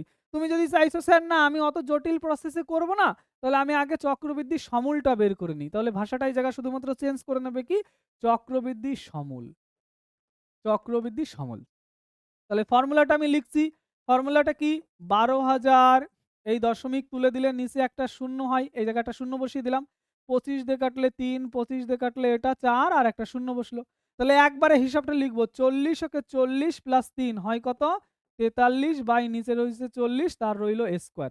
এত কিন্তু টাকা, এককগুলো যেন ভুল না হয়, এত টাকা। ওকে, তাহলে এই যে রইল ১২,০০০ গুণ ৪৩ গুণ ৪৩, আর নিচে রয়েছে আমাদের ৪০ গুণ ৪০। প্রথম কথা, দুখানা শূন্য, দুখানা শূন্য কেটে দিলাম। ৪ দিয়ে যদি ১২০ কে কাটি তাহলে ৩০ হয়। তাহলে এবার যদি ২ দিয়ে কাটি, ২ দিয়ে কাটলে ২ হয়, ২ দিয়ে কাটলে এটা হয় ১৫। ঠিক আছে? তাহলে আমি পেলাম কত? ১৫ গুণ ৪৩ গুণ ৪৩ বাই নিচে রয়েছে ২। ওকে, এত টাকা। এবার উপরে রয়েছে ৪৩ এর স্কয়ার। এই ৪৩ এর স্কয়ারও কিন্তু শর্টকাটে বের করা যায়। কি করে বের করা যায় একটু দেখে নাও। এই জায়গায় রয়েছে ৪, ৪ এর স্কোয়ার করলে হয় ১৬। এই জায়গায় রয়েছে ৩, ৩ এর স্কোয়ার করলে হয় ৯। যেহেতু স্কোয়ার মানে ২ ডিজিট, তাই ৯ কে আমি লিখলাম ০৯। সবগুলো গুণ করে দাও। ৩ ৪ই ১২, ১২ দুগুণ হয় ২৪। সেটা এক ঘর ছেড়ে লিখে দাও। তাহলে ৯ ৪ ৮ ১। ওটা গুণ করলে কত হয়? ১৫ গুণ 1849, নিচে রয়েছে ২। যদি তোমাদের প্রয়োজন হয় তোমরা এমনি নরমালি ৪৩ গুণ ৪৩ করে নাও না, তাতেও কোনো আপত্তি নেই। তাহলে এবার এটাকে আমরা গুণ করব। গুণ করলে কত পাবো? পরের পেজে আমি একটু দেখে নিই। পরের পেজে অন্য কোশ্চেন ফিট করা রয়েছে। আমি কিন্তু অঙ্কটা কিছুটা মুছে নিয়ে উপর দিয়ে করব, যেহেতু আরেকটা পেজ এখানে ফিট করা নেই। এই জায়গায় বলে দেওয়া আছে ১৫ দিয়ে যদি একে গুণ করি, ৯ ১৫ ১৩৫, হাতে থাকে আমাদের ১৩। ৪ ১৫ ৬০ আর ১৩ ৭৩, হাতে থেকে আমাদের কত? ৭। ৮ ১৫ ১২০ আর ৭ ১২৭, হাতে থাকে আমাদের ১২। ১৫ কে ১৫ আর ১২ যদি যোগ করি সেটা হয় 27, নিচে রয়েছে ২। এত টাকা। ২ দিয়ে যদি এটাকে ভাগ করি, তাহলে ভাগ করলে কত হয়? ১৩ দুগুণ ২৬, ১৩ দুগুণ ২৬, হাতে থাকে আমাদের ১ ১৭, ৮ দুগুণ ১৬, হাতে আমাদের ১ ১৩, ৬ দুগুণ ১২, ১ ১৫, ৭ দুগুণ ১৪, ১ দশমিক দিলাম ০, ৫ দুগুণ ১০। তাহলে এটা পেয়েছি চক্রবৃদ্ধি সমূল। ওকে? লিখে নাও, আমি একটু সাইডে দাঁড়াচ্ছি, আমি উপর দিয়ে মুছে দেবো কিন্তু এবার। লিখে নাও, তাহলে চক্রবৃদ্ধি সমূল কত পেয়েছি? চক্রবৃদ্ধি সমূল পেয়েছি ১৩,৮৬৭.৭৫। ওকে? ৬৭.৫০ বা ৫। তাহলে আমি উপর দিয়ে মুছে দিচ্ছি। ভাষাটা কি লিখছি? অতএব ২ বছরের চক্রবৃদ্ধি সুদ, এইটুকু জায়গা আমি মুছে দিচ্ছি। ওকে? আমার আর জায়গা নেই জন্য আমি মুছে দিচ্ছি, কিছু মনে করো না। তাহলে আমি ভাষাটা লিখব ২ বছরের চক্রবৃদ্ধি সুদ। সেই চক্রবৃদ্ধি সুদটা কত হবে? হ্যাঁ, এর থেকে যদি আমি আসলটা বাদ দিয়ে দিই তবেই আমি চক্রবৃদ্ধি সুদ পাবো। তাহলে এই যে রয়েছে আমাদের ১৩,৮৬৭.৫, আর আমাদের আসল কত ছিল? আসল ছিল ১২,০০০। যদি চক্রবৃদ্ধি সুদের থেকে আমি আসলটা বাদ দিয়ে দিই, তাহলে যেটা পাবো তাকেই বলা হয় চক্রবৃদ্ধি সুদ। তাহলে চক্রবৃদ্ধি সুদ বের করতে হলে এটা পড়ে থাকে ১,৮৬৭.৫ টাকা। হলো? এবার আমি নিচেরটা একটু মুছে দিই, এই জায়গাটা একটু মুছে দিই। এবার প্রশ্নে তোমাদের কি জিজ্ঞাসা করেছে? প্রশ্নে জিজ্ঞাসা করেছে সরল সুদ এবং চক্রবৃদ্ধি সুদের মধ্যে পার্থক্যটা কত? তোমরা সরল সুদ বের করে রেখেছিলে? এই যে সরল সুদ ১৮০০ টাকা। চক্রবৃদ্ধি সুদ বের করলে ১৮৬৭.৫ টাকা। তাহলে ভাষাটা কি লিখব? যে অতএব চক্রবৃদ্ধি সুদ, চক্রবৃদ্ধি সুদ ও সরল সুদের পার্থক্য। সরল সুদের পার্থক্য, সেই পার্থক্যটা কত? এটার থেকে ওটা বাদ দিয়ে দেবো। ১৮৬৭.৫, তার থেকে ১৮০০ বাদ দিয়ে দিলাম। বাদ দিলে পর তো পড়ে থাকে। পড়ে থাকে শুধুমাত্র ৬৭.৫। তাহলে অ্যান্সার হবে ৬৭.৫ টাকা। ক্লিয়ার? তাহলে এই ছিল আমাদের কোশ্চেনটা। কত নম্বর কোশ্চেন? ১০ নম্বর কোশ্চেন। পরিষ্কার হলো তোমাদের কাছে? চলো এগিয়ে যাব, পরবর্তী কোশ্চেন যেটা রয়েছে দেখো। ১১ নম্বর কোশ্চেনে কি বলেছে? ১০,০০০ টাকার বার্ষিক ৫% সুদের হারে ৩ বছরের চক্রবৃদ্ধি সুদ সরল সুদের পার্থক্য নির্ণয় করো। একাকে পারতে হবে। যখন তোমরা এখানে বসে শিখছো, আমি তো লজিক শিখিয়ে দিচ্ছি। লজিক কিভাবে অঙ্ক করতে হবে, তুমি কোন নিয়মে গেলে তোমার সহজ হবে, সবকিছু আমি বুঝিয়ে দিচ্ছি। তাহলে সিমিলারিটি অঙ্ক আসলে সেটা আমার কাছ থেকে আশা করো না। কারণ সব অঙ্ক যদি আমি করে দিই আর সব অঙ্ক তুমি যদি বোর্ড দেখে দেখে করো, তুমি কিছু শিখতে পারবে না। একদম পরিষ্কার কথা। আমি চাইছি তুমি ইন্ডিপেন্ডেন্ট হও। তুমি আমার কাছ থেকে শেখো, ঠিক আছে, কিন্তু ইন্ডিপেন্ডেন্ট ভাবে যেন তুমি অঙ্ক সমাধান করতে পারো। আগের অঙ্কটা যেমন করেছি, অঙ্কটা তো সেম বলেছে, তাহলে এটা তোমার করা উচিত। এটা হোমওয়ার্ক থাকছে। তাহলে এগিয়ে যাবো পরবর্তী কোশ্চেন, যেটা ১২ দাগে কি রয়েছে? বার্ষিক ৯% সুদের হারে কিছু টাকার ২ বছরের চক্রবৃদ্ধি সুদ ও সরল সুদের অন্তর ১২৯.৬০ টাকা হলে ওই টাকার পরিমাণ হিসাব করি। তাহলে আমাদের আসলের পরিমাণ জিজ্ঞাসা করেছে এই জায়গায়। বলেছে চক্রবৃদ্ধি সুদ আর সরল সুদের মধ্যে পার্থক্য হচ্ছে ১২৯.৬০ টাকা। তাহলে আসলটা কত? এটাই তো জিজ্ঞাসা করেছে। যেহেতু ওটা জিজ্ঞাসা করেছে তাই আমি ধরে নিলাম, ধরি আসল ইজুগাল টু এক্স টাকা। বার্ষিক সুদের হার কত বলেছে? বার্ষিক সুদের হার এটা কত বলেছে? ৯%। লিখলাম ৯%। তাহলে আমি একবারে কি লিখবো? একবারে লিখি, তোমাদেরও বুঝতে সুবিধা হবে। According to the question direct লিখছি আমি। সময় কত বলে দেওয়া আছে? সময় ইকুয়াল টু 2 বছর। অ্যাকর্ডিং টু দ্য কোশ্চেন আমি ডাইরেক্ট লিখছি। যদি তোমাদের অসুবিধা হয় তোমরা ভেঙে ভেঙে বের করবে কি, প্রথম চক্রবৃদ্ধি সুদ বের করবে, তারপর সরল সুদ বের করবে, দুটোর বিয়োগফল ইকুয়াল টু এটা লিখে দেবে। আমি একবারে লিখছি, প্রথম চক্রবৃদ্ধি সুদ বের করব। চক্রবৃদ্ধি সুদ বের করতে হলে চক্রবৃদ্ধি সমূল থেকে আসলটা বাদ দিতে হয়। তাহলে চক্রবৃদ্ধি সুদ বের করছি, কিন্তু প্রথমে এই যে সমূল লিখছি X into 1 plus R by 100 to the power 2, এটা চক্রবৃদ্ধি সমূল, এর থেকে আসল বাদ দিয়ে দিলাম, তাহলে এইটা হলো কিন্তু আমাদের চক্রবৃদ্ধি সুদ। এটা কি হলো? এটা হলো চক্রবৃদ্ধি সুদ। ভালো করে বুঝবে, এটা কি হলো? এটা হলো চক্রবৃদ্ধি সুদ। যদি এর থেকে আমি সরল সুদটা বাদ দিয়ে দিই, তাহলেই কিন্তু চক্রবৃদ্ধি সুদ আর সরল সুদের পার্থক্য, সেটাই 129 বলেছে। সরল সুদ বের করার নিয়ম কি? সবকিছু গুণ by 100, x into 9 into 2 by নিচে বসিয়ে দিলাম 100। তাহলে এইটা হলো চক্রবৃদ্ধি সুদ, এইটা হলো সরল সুদ। চক্রবৃদ্ধি সুদ সরল সুদের পার্থক্য 129.60, 129.60 এটা বলে দেওয়া আছে। পরিষ্কার একদম। চক্রবৃদ্ধি সুদ সরল সুদের পার্থক্য এটা বলেছে ভাই। দিমাগ মে কিয়া হ্যায়? এইদিকে তাকাও, এইদিকে বোঝো আমি কি বলছি, সিম্পল কথা বলছি। চক্রবৃদ্ধি সুদ তার থেকে সরল সুদ বাদ দিলে এটা পাওয়া যাবে, সেটা ওরা বলে দিয়েছে। চক্রবৃদ্ধি আসল তার থেকে চক্রবৃদ্ধি সমূল, তার থেকে আসল বাদ দিলে চক্রবৃদ্ধি সুদ, এটা হচ্ছে সরল সুদ। পার্থক্য হচ্ছে ওইটা। এবার এটাকে বসে বসে হিসাব করতে হবে। তাহলে এটাকে যদি হিসাব করি, পরের পেজে আমি অবশ্যই যাব, তার আগে এখানে একটু লিখে নিই। এক্স ইন্টু 100 কে 100 প্লাস 9 মানে 109 বাই নিচে থাকছে 100, তার রয়েছে স্কোয়ার, মাইনাস রয়েছে এক্স, আর এই জায়গা রয়েছে 9 দুগুণ 18 এক্স বাই নিচে রয়েছে আমাদের 100, আর এদিকে 129.60 দশমিক তুলে দিলে নিচে থাকে আমাদের 100। ওকে, তাহলে আমি যদি এই একটা শূন্য কেটে দিই, একটু ছোট হয়ে গেল। এবার পরের পেজে আমি লিখছি 109 তার স্কোয়ার করলে কত হয়? 109 তার স্কোয়ার করছি, 100 থেকে কত বড়? 9 বড়, আরো 9 যুক্ত করে দাও, 118। কত যুক্ত করেছি? 9 যুক্ত করেছি, 9 এর স্কোয়ার 81 হয়, তাই জায়গা 81 লিখলাম। 109 এর স্কোয়ার কিভাবে করব? 100 থেকে কত বড়? 9, আরো 9 যুক্ত করে দাও, 118 হলো। কত যুক্ত করেছি? 9, 9 এর স্কোয়ার করলে কত হয়? 81। ওকে, তাহলে 109 এর স্কোয়ার করলে 118 81, সাইডে এক্স বসিয়ে দিলাম, আর নিচে রয়েছে 100, 100 এর স্কোয়ার করলে কত হয়? 10,000, মানে 4খানা শূন্য হয়, সেটা লিখলাম। সাইডে কত রয়েছে? মাইনাস এক্স, এই যে লিখলাম মাইনাস এক্স, তারপরে আবার মাইনাস রয়েছে 18 এক্স, এই যে লিখলাম মাইনাস 18 এক্স, নিচে রয়েছে 100, ডান দিকে রয়েছে কত? 129.6, 129.6 বাই নিচে রয়েছে 10। ওকে, তাহলে আমি এই যে মুছে দিলাম, এই সমস্ত জিনিসপত্র মুছে দিলাম।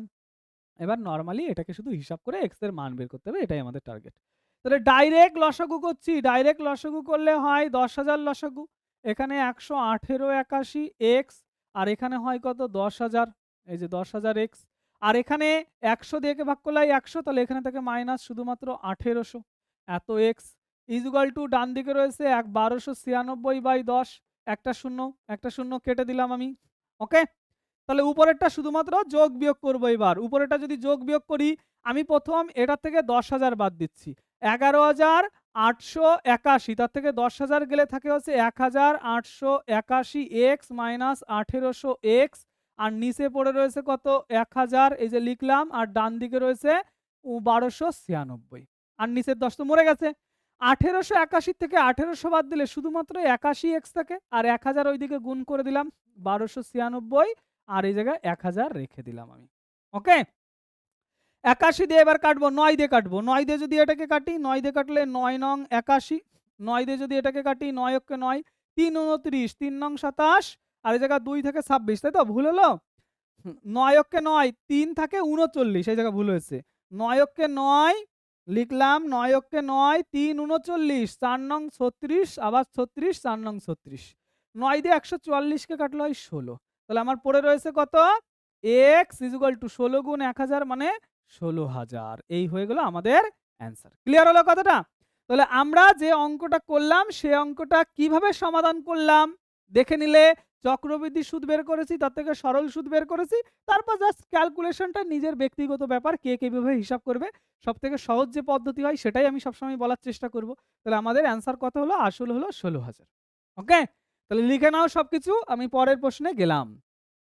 ১৩ দাগে কি বলেছে, যদি বার্ষিক 10% হারে কিছু টাকার ৩ বছরের চক্রবৃদ্ধি সুদ ও সরল সুদের অন্তর ৯৩০ টাকা হয়, তবে ওই টাকার পরিমাণ কত হিসাব করে লেখো। একই অঙ্ক, হুবহু সেম অঙ্ক বলেছে, তাহলে এটাও তোমাদের হোমওয়ার্ক থাকছে কিন্তু। ওকে, হোমওয়ার্ক যখন তোমরা করবে, যদি কোনো হোমওয়ার্ক তোমাদের বেঁধে যায়, তাহলে আমার হোয়াটসঅ্যাপ নাম্বার দিয়ে দিয়েছি, সেখানে তোমরা জানাবে, অথবা এই ভিডিওর কমেন্টে তোমরা জানাবে স্যার এই অঙ্কটা না হয়নি, পরের দিন ক্লাস শুরু করার সময় সেটা আমি অবশ্যই আবার বুঝিয়ে দেবো। ওকে, অবশ্যই কিন্তু তোমরা সেগুলো জানাবে। তাহলে এবার চলে যাবো আমরা পরবর্তী কোশ্চেন 14 দাগ। কি বলেছে, বার্ষিক চক্রবৃদ্ধি সুদের হার যদি প্রথম বছর 7%, দ্বিতীয় বছর 8% হয়, তবে ৬০০০ টাকার ২ বছরের চক্রবৃদ্ধি সুদ নির্ণয় করো। তাহলে একটা ডিফারেন্ট কোয়ালিটির অঙ্ক কিন্তু এতক্ষণ পরে আমরা পেলাম।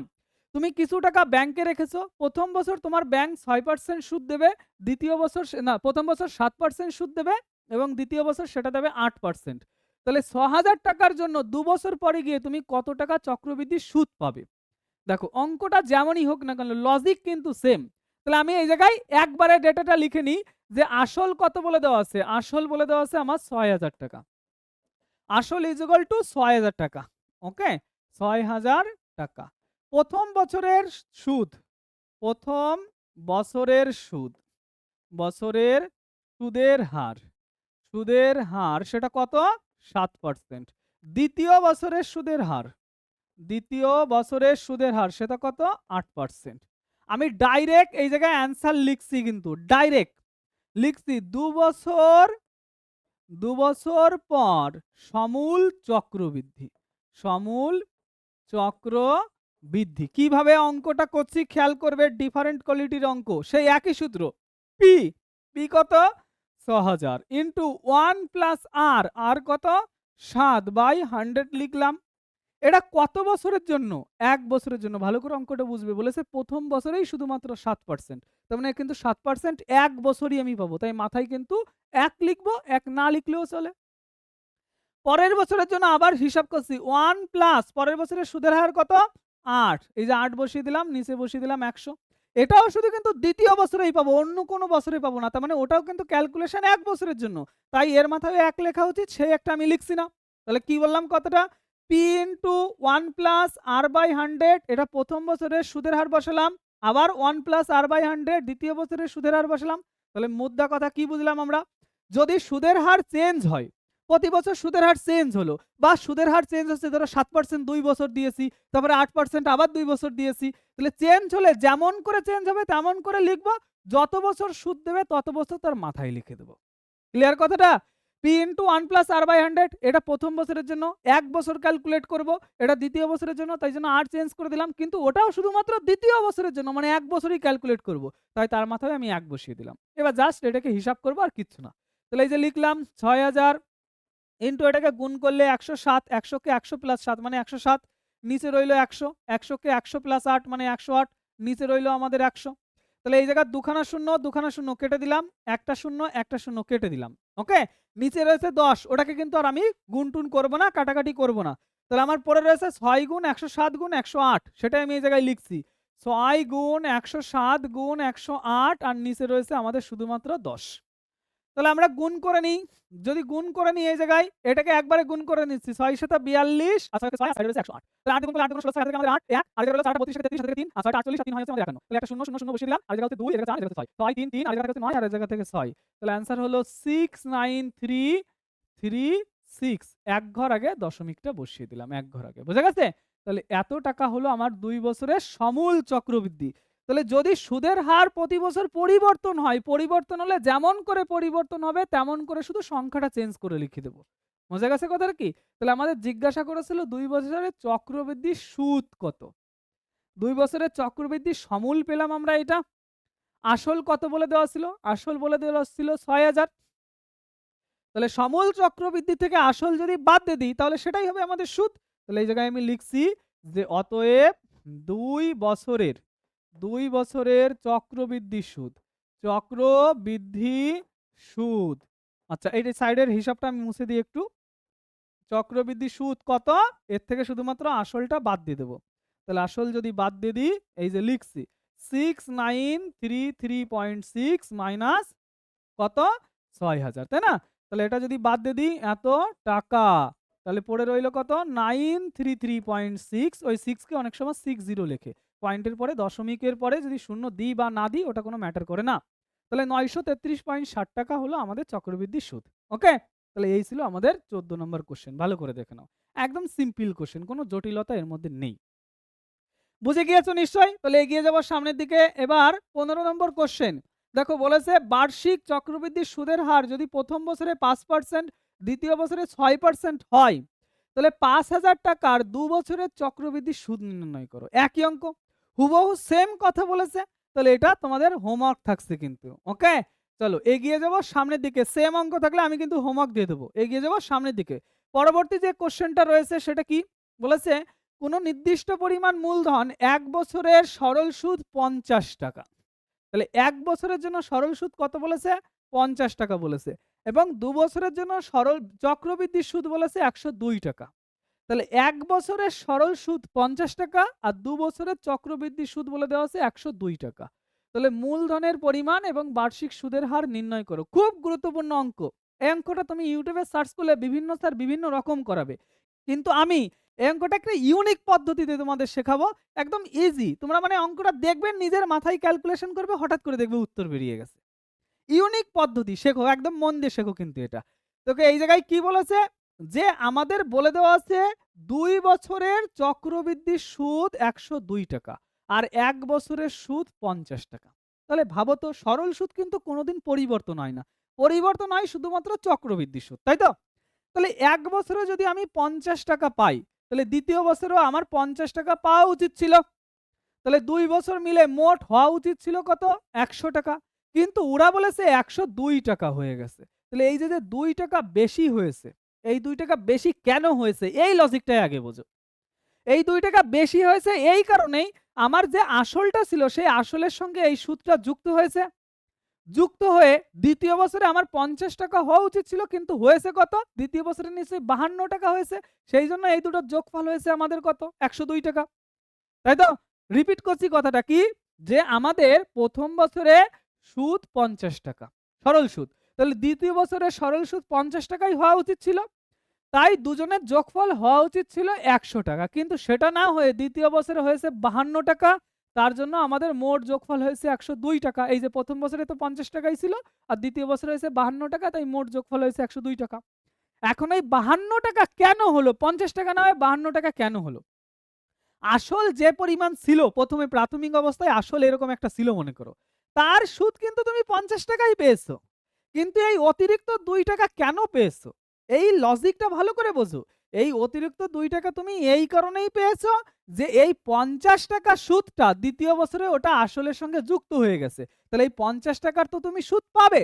সেই 50 টাকার সুদটা কত টাকা হয়েছে? 2 টাকা হয়েছে। ক্লিয়ার কথাটা? ওই লজিক ইউজ করে পুরো অঙ্কটা আমরা ইজি ভাবে সমাধান করে বেরিয়ে যাব। তাহলে এই জায়গায় আমি লিখছি যে স্পষ্টতই স্পষ্টতই 50 টাকার 50 টাকার সুদ ইজ ইকুয়াল টু 2 টাকা। 50 টাকার সুদ ইজ ইকুয়াল টু 2 টাকা। যদি আরো পরিষ্কার ভাষায় লেখো যে স্পষ্টতই স্পষ্টতই দ্বিতীয় বছরে দ্বিতীয় বছরে 50 টাকার জন্য 50 টাকার জন্য সুদ পেয়েছি। সুদ পেয়েছি। কত টাকা পেয়েছি? সুদ পেয়েছি 2 টাকা। পরিষ্কার? 50 টাকার জন্য সুদ পেয়েছি কত টাকা? 2 টাকা। তাহলে এই জায়গা থেকেই তো আমি সুদের হার বের করে নিতে পারবো। যে অতএব সুদের হার, সুদের হার, সুদের হার বের করার লজিক কি? সুদ গুণ 100 উপরে লেখো। সুদ গুণ 100 উপরে লেখো। বাই আসল। আসল মানে কার জন্য 2 টাকা পেয়েছো? 50 টাকার জন্য। আর ওটা কোন বছরে পেয়েছো? দ্বিতীয় নম্বর বছরে, 2 বছরে না কিন্তু, দ্বিতীয় নম্বর বছরে, সেটা কিন্তু 1 বছর। তাই আমি এই জায়গায় 1 বসালাম। 50 দিয়ে এটাকে কাটলে হয় 2, 2 দুগুণ হয় কত? 4%। দেখো সুদের হার এক লাইনে বেরিয়ে গেল। সুদের হার যদি তুমি বের করে ফেলতে পারো, প্রথম বছরের সুদ 50 টাকা বলেছে, সময় 1 বছর বলেছে, সুদের হার 4%, আসল বের করতে পারবা না? অঙ্ক যতই চক্রবৃদ্ধি সুদ আসলের অঙ্ক থাকুক না কেন, একদম সিম্পল লজিকে কিন্তু অঙ্কটা হিসাব করে দিতে পারবো। তাহলে এরপরে আমাকে জিজ্ঞাসা করেছে কি সুদের হার, সেটা অলরেডি কমপ্লিট, আর মূলধনের পরিমাণ জিজ্ঞাসা করেছে। তাহলে আমি নেক্সট পেজে সেটা লিখছি যে আবার আবার বার্ষিক সুদের হার, বার্ষিক সুদের হার ইজুগাল টু 4%, সুদ ইজুগাল টু 50 টাকা, আর সময় ইজুগাল টু 1 বছর বলতে পারি আমি। যদি সময় 1 বছর হয়ে যায় তাহলে খুব সহজে আমি বলতে পারবো অতএব মূলধন বা আসল, মূলধন ইজুগাল টু, সূত্র কি, সুদ গুণ 100 উপরে লেখো আর বাদ বাকি ডেটাগুলো নিচে লেখো। তাহলে 4 দিয়ে যদি এটাকে কাটি, 4 25 100 হয়, 25 গুণ 50 করলে 125, 1250 টাকা। কত সহজে অঙ্কটা হিসাব হয়ে গেল দেখো। আর যদি এটাকে এক্স ধরে আমি করতাম, দেখবে বইয়েও সাধারণত এভাবে করে দেওয়া থাকে, অন্যান্য স্যাররাও কিন্তু এক্স এবং আর ধরে অঙ্ক করাচ্ছে, সেটাও কিন্তু ভীষণ হিউজ ডিটেলস হবে এবং বড় হয়ে যাবে। আর এটা সিম্পল লজিকে অঙ্কটা হয়ে গেল। আমাকে আগে লজিক বুঝতে হবে, 100 টাকা না পেয়ে আমি 102 টাকা কেন পেলাম? আরে ভাই 50 টাকা যুক্ত হয়েছে জন্য 102 টাকা পেয়েছি, তাহলে অতিরিক্ত 2 টাকাটা পেয়েছি ওই 50 টাকার জন্য, তাহলে 50 টাকা সুদই হলো 2 টাকা। সেই লজিকে সুদের হার বের করে নিলাম, সুদের হার বেরিয়ে গেলেই আমি সঙ্গে সঙ্গে মূলধন বের করে নিলাম। ক্লিয়ার হলো তাহলে অঙ্কটা? অঙ্কটা আবার দেখবে, একদম সিম্পল, সব থেকে ইজি মেথডে আমি কিন্তু করিয়েছি। এবার চলে যাব আমরা 17 নম্বর কোশ্চেনে। 17 নম্বর কোশ্চেনে কিন্তু বলেছে কোন মূলধনের 2 বছরের সুদ ৮,৪০০ টাকা, চক্রবৃদ্ধি সুদ ৮,৬৫২ টাকা। তাহলে এই জায়গাও কিন্তু ভালো করে বুঝবে, 2 বছরের সরল সুদ বলেছে কত, ৮,৪০০ টাকা। তার মানে প্রতি বছর আমি কত করে পেয়েছি, ৪,২০০, আর এই জায়গাও আমি পেয়েছি ৪,২০০, তাই তো? আর চক্রবৃদ্ধি সুদ সেক্ষেত্রে কত হয়ে গেছে, ৮,৬৫২ টাকা। এর প্রথম বছরের সরল সুদ অবশ্যই কিন্তু সমান হয়, প্রথম বছরের জন্য সরল সুদ আর চক্রবৃদ্ধি সুদ সবসময়ের জন্য সমান।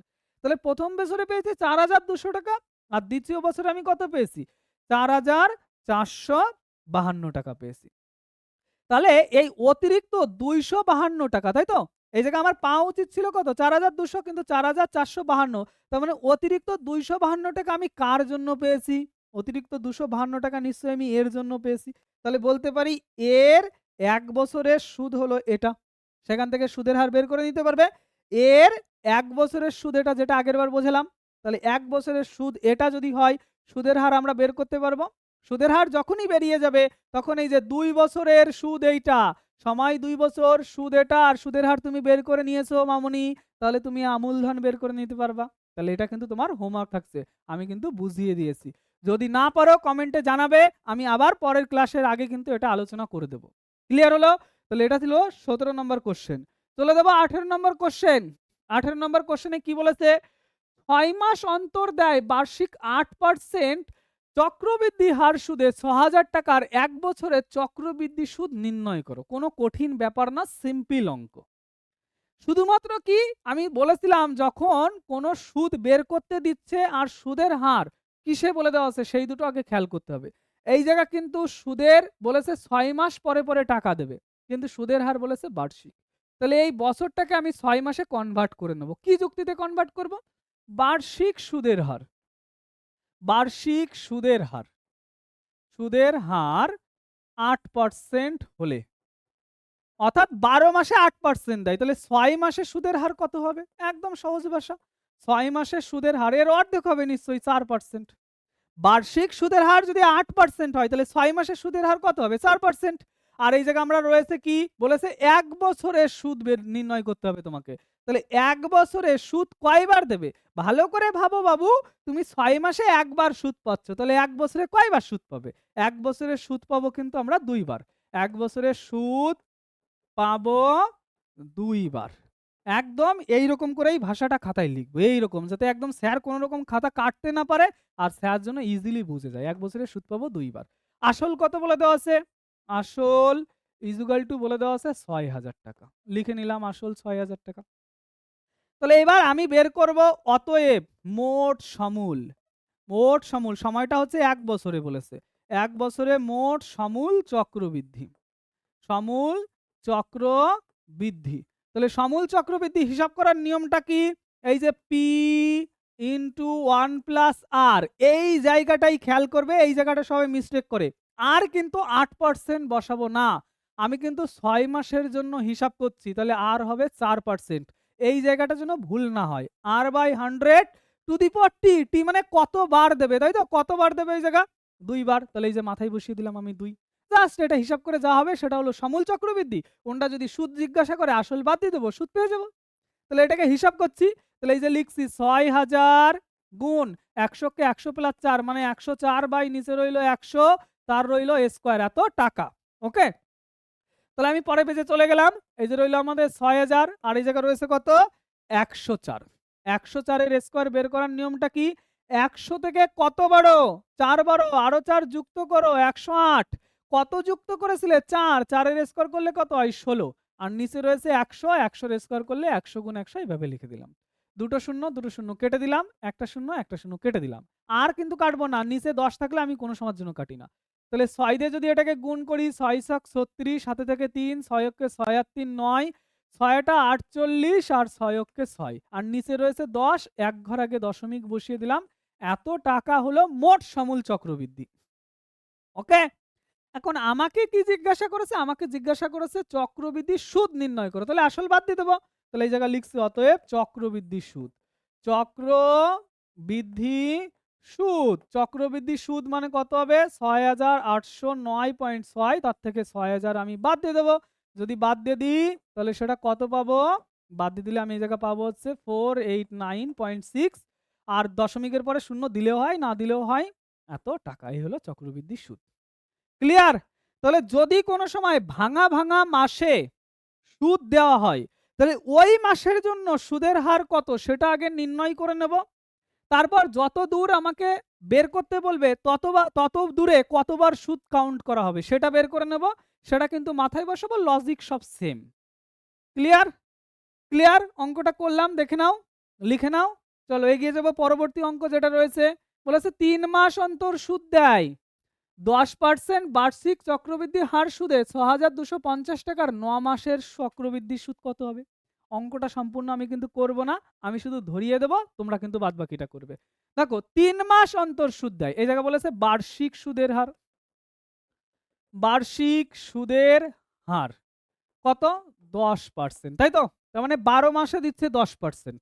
12 মাসে যদি 10% দেয়, এক মাসে দেয় এই জায়গা 10/12, অতএব 3 মাসে দেয় গুণ 3। এটা তাহলে আমি ডাইরেক্ট সেইটা লিখবো 3 মাসে সুদের হার। ঐকিক নিয়মেই কিন্তু করব, কিন্তু ডাইরেক্ট লিখবো, অত লিখে আমরা জটিল করব না। তাহলে এই জায়গা লিখছি অতএব 3 মাসে সুদের হার। তাহলে এই জায়গা রইল 10/12 গুণ 3। কিভাবে বেরিয়েছে সেটা কিন্তু আমি দেখিয়েছি। এটা থেকে কাটলে কত হয়? 3 4 12, 2 দিয়ে কাটলে 2, 2 দিয়ে কাটলে এটা হয় 5। তাহলে 3 মাসের সুদের হার হচ্ছে 5/2%, রেখে দিলাম। এবার 9 মাসে সুদ ক্যালকুলেট করতে বলা হয়েছে। 3 মাসে যদি সুদ দেওয়া হয় 6 মাসে আরো একবার দেবে, 9 মাসে আরো একবার দেবে। তাহলে 9 মাসে মোট 3 বার সুদ দেবে। তাহলে এই জায়গায় সেই ভাষাটাই লিখছি যে 9 মাসে মোট সুদ দেবে, সুদ দেবে ইকুয়াল টু 3 বার, একদম উল্লেখ করে দেবে। আসল কত বলে দেওয়া আছে? আসল ইকুয়াল টু কত বলে দেওয়া আছে? 6250 টাকা। ক্লিয়ার? তাহলে আমি সমূল চক্রবৃদ্ধি লিখবো। এই জায়গায় লিখছি অতএব যে 9 মাসে সমূল চক্রবৃদ্ধি, 9 মাসে সমূল চক্রবৃদ্ধি, সমূল চক্রবৃদ্ধি, সমূল চক্রবৃদ্ধি। ফর্মুলাটা কি? ফর্মুলা সেই একই, যে পি ইন্টু 1 প্লাস আর, 3 মাসের জন্য আর কত? 5/2, 5/2 ইন্টু 100, নিচে লিখতে হয় 100, তাই জন্য নিচে একবারে লিখে দিলাম। আর কতবার দেবে? 3 বার দেবে। তাহলে আমি 3 মাথায় লিখে দিলাম এত টাকা। তাহলে এই যে লিখছি 6250, আর এই জায়গা 5 দিয়ে যদি এটাকে কাটি তাহলে 5 দিয়ে এটাকে কাটলে কত হয়? 5 দুগুণ 10 20, তাহলে 20 দুগুণ 40, তাই তো? এই জায়গা 1 প্লাস 1/40 থাকছে, মাথায় 3 থাকছে। 6250, এই জায়গা 40 কে 40 আর একে 41/40 থাকছে, তার কিউব থাকছে। এত টাকা। এটা হলো সমূল চক্রবৃদ্ধি। গুণ করতে পারবে, আমি আরেকটু ছোট করে দিই। 6250 এখানে 41 গুণ 41 গুণ 41, আর নিচে থাকবে কত? 40 গুণ 40 গুণ 40। ওকে, আমি আশা করব যে হিসাবটা তোমরা করতে পারবে। পারবে তো? তাহলে যেটা পাবে সেটা হচ্ছে সমূল চক্রবৃদ্ধি, সেখান থেকে আসল বাদ দিয়ে দেবে, তাহলেই তোমরা পাবে হচ্ছে চক্রবৃদ্ধি সুদ। আমি অনেকটাই করে দিয়েছি, বলেছিলাম হোমওয়ার্ক দেব। তাহলে এই বাকিটুকু তোমাদের কিন্তু থাকছে হোমওয়ার্ক। একদম কিন্তু হোমওয়ার্কগুলো কমপ্লিট করবে। যদি কোনো হোমওয়ার্কে বেঁধে যায় তাহলে সেটা অবশ্যই আমাকে কমেন্টে জানাবে কিন্তু। তোমাদের নিজেদের অঙ্ক করতে হবে। আমি তো শেখানোর জন্য এসেছি। পুরো করে দেওয়ার জন্য কখনো কিন্তু আমি আসিনি। আমি শুধু শেখাতেই এসেছি। শেখানো আমার দায়িত্ব, শেখানো হয়ে গেছে, আমি এগিয়ে গেলাম সামনের দিকে। দেখো এবার ২০ নম্বর কোয়েশ্চেন বলেছে ৬০,০০০ টাকার ২ বছরের সমূল চক্রবৃদ্ধি এত টাকা হলে বার্ষিক সুদের হার নির্ণয় করো। তাহলে বার্ষিক সুদের হার যদি আমাকে নির্ণয় করতে হয় সেটা ধরে নিতে হবে। তাহলে সেই কথাটাই যে আমি ধরে নিচ্ছি। ধরি বার্ষিক সুদের হার। বার্ষিক সুদের হার। সেই বার্ষিক সুদের হার is equal to r%। Direct according to the question এখানে আমি সাজাবো। ডাইরেক্ট। যদি ডেটা লিখে নিতে চাও লিখে নেবে, কোনো আপত্তি নেই। According to the question. ভালো করে প্রশ্ন পড়বে। এত টাকা ২ বছরের সমূল চক্রবৃদ্ধি হারে এই টাকা হয়েছে। তাহলে আমাদের ফর্মুলা কি? পি এই যে ৬০,০০০ টাকা 1 প্লাস r/100 ২ বছর ধরে ও সুদ পেয়েছে। তাহলে সমূল চক্রবৃদ্ধি কত হয়েছে? 69984 এই টাকাটা হয়েছে। কমপ্লিট বুঝতে পেরেছো?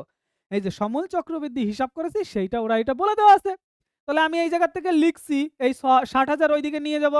তাহলে 1 plus r/100 two the power 2 is equal two আমি বলতে পারি 69984 বাই নিচে রয়েছে 600 আর এই জায়গা রয়েছে আমাদের আরেকটা 0।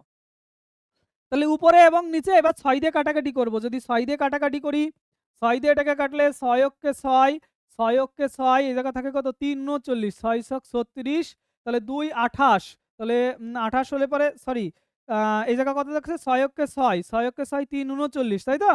6 ছক 36 আবার 3 38, 6 ছক 36 2 24, 4 ছক 24 আর 6 দিয়ে কাটলে এখানে থাকে 10,000।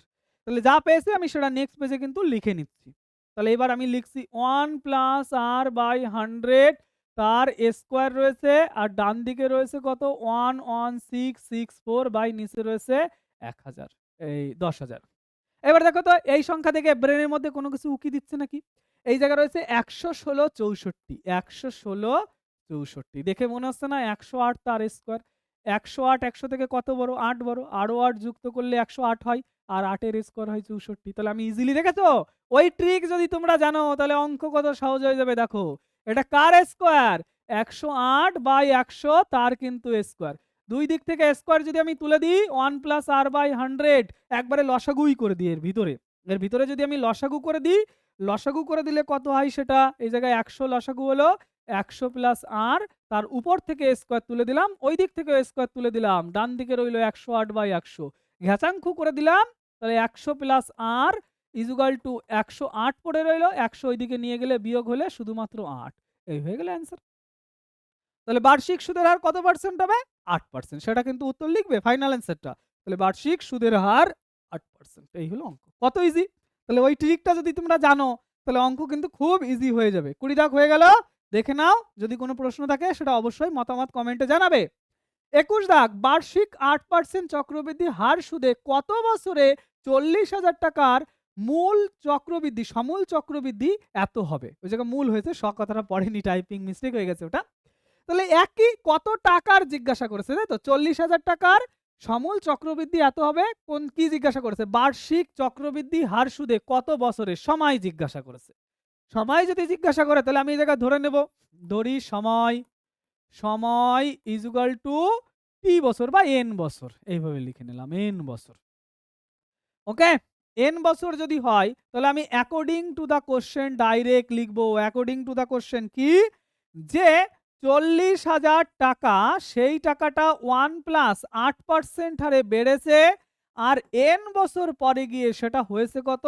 46656 এত টাকা। তাহলে আমি অবশ্যই এই 40,000 টাকাটা ডান দিকে নিয়ে যাব।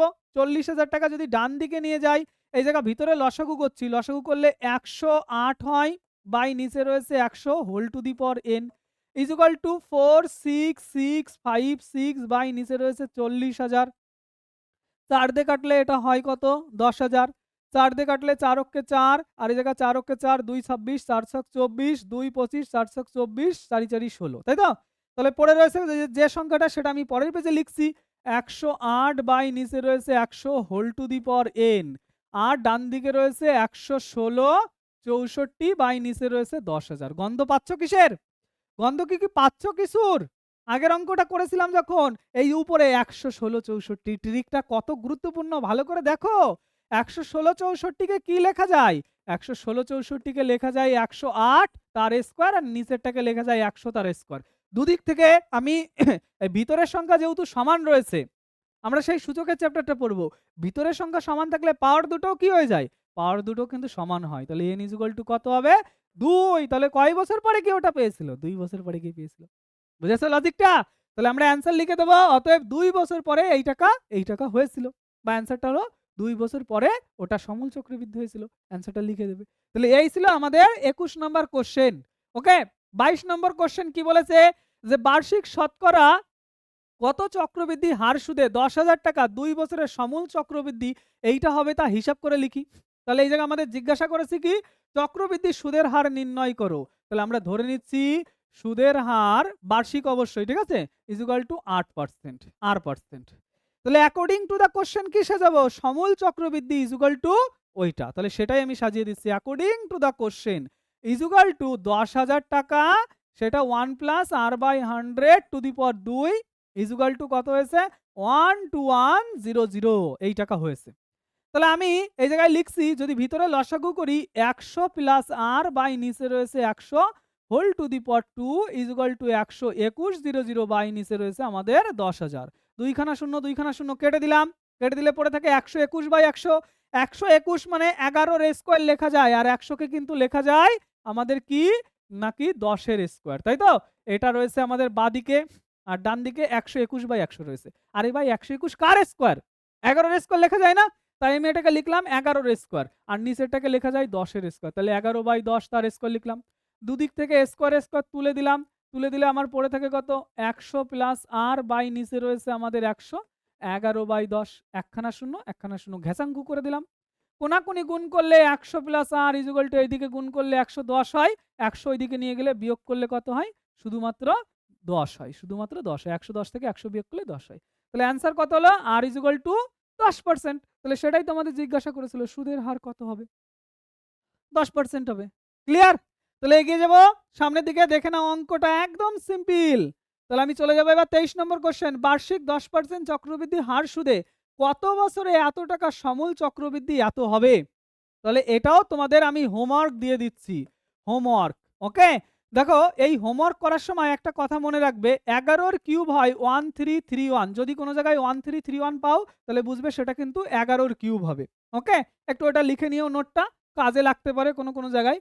তাহলে 23 দাগ হোমওয়ার্ক দিয়ে দিয়েছি। 24 দাগ, বার্ষিক 10% চক্রবৃদ্ধি হার সুদে কত বছরে 30,000 টাকা সমূল চক্রবৃদ্ধি হবে? কিন্তু এটাও একই অঙ্ক দিয়েছে, একই অঙ্ক হোমওয়ার্ক। এই অঙ্কটাই 11 এর কিউব 1331 কাজে লাগবে, দেখেই বোঝা যাচ্ছে 1331 কাজে লাগবে। 11 এর কিউব তার মানে উত্তর 3 বছর হবে। মিলিয়ে নাও, 3 বছর উত্তর। ও আমার দেখেই মাথার মধ্যে ফটাস করে ক্যালকুলেশন হয়ে গেছে। ওকে, তাহলে এগিয়ে যাব 25 নম্বর কোশ্চেন। 25 নম্বর কোশ্চেন, সুদের পর্ব 6 মাস হলে এই কথার অর্থ হচ্ছে 6 মাস পরে গিয়ে আমরা সুদ দিই। ওকে, বার্ষিক 10% চক্রবৃদ্ধি হার সুদে, তার মানে 1 বছরে কত পার্সেন্ট দিচ্ছে? 10%। তাহলে 1600 টাকার 1/1/2 মানে হচ্ছে 1.5 বছরে চক্রবৃদ্ধি সুদ নির্ণয় করতে বলা হয়েছে। 6 মাস পরে যদি সুদ দেয় 1.5 বছরে 3 বার সুদ দেবে। 1 বছরে 10% হলে 6 মাসে হবে 5%। আর এই টাকার আমার চক্রবৃদ্ধি সুদ ও সুদাসল নির্ণয় করতে বলা হয়েছে। সবকিছু তোমরা বুঝে গেছো এতক্ষণ। চক্রবৃদ্ধি সুদ কি করে বের করতে হয়, সুদাসল কি করে বের করতে হয়। তাহলে এটাও আমি তোমাদের হোমওয়ার্ক দিতে পারি। এই অঙ্কটা কোথায় করিয়েছি স্যার? এই অঙ্কটা পিছনের দিকে চলে যাই, একটু একটু পিছনের দিকে চলে যাই। এই যে এই লজিক, এই লজিক, এই যে একটা করেছি, এর আগে একটা এই যে করেছিলাম, এই যে একটা করেছিলাম। 1 বছরে 8% তাহলে 6 মাসে হবে তার অর্ধেক। সেম। তাহলে এইভাবে করে নেবে, কিন্তু হুবহু যেমন ভাবে আমি করলাম সেম ভাবে কিন্তু অঙ্কটা করে নেবে। ওকে, এই যে এটা। তাহলে এই হলো আমাদের এই চ্যাপ্টারের শেষ নম্বর অঙ্ক। তাহলে এই অঙ্কের সঙ্গে কিন্তু আজকে ক্লাসটা শেষ করছি। দেখা হবে খুব দ্রুত আবার নতুন ক্লাসে। তোমাদের যে রুটিনটা আপাতত আমি ভেবেছি সেটা হলো সোমবার এবং শুক্রবার রাত্রিবেলায় তোমরা ক্লাস পাবে। ক্লাসের জন্য অবশ্যই অপেক্ষা করবে। ক্লাস যদি ভালো লাগে অবশ্যই সাবস্ক্রাইব করে রাখবে, এবং তোমার গুরুত্বপূর্ণ মতামতটা কিন্তু অবশ্যই আমার কমেন্টে জানাবে।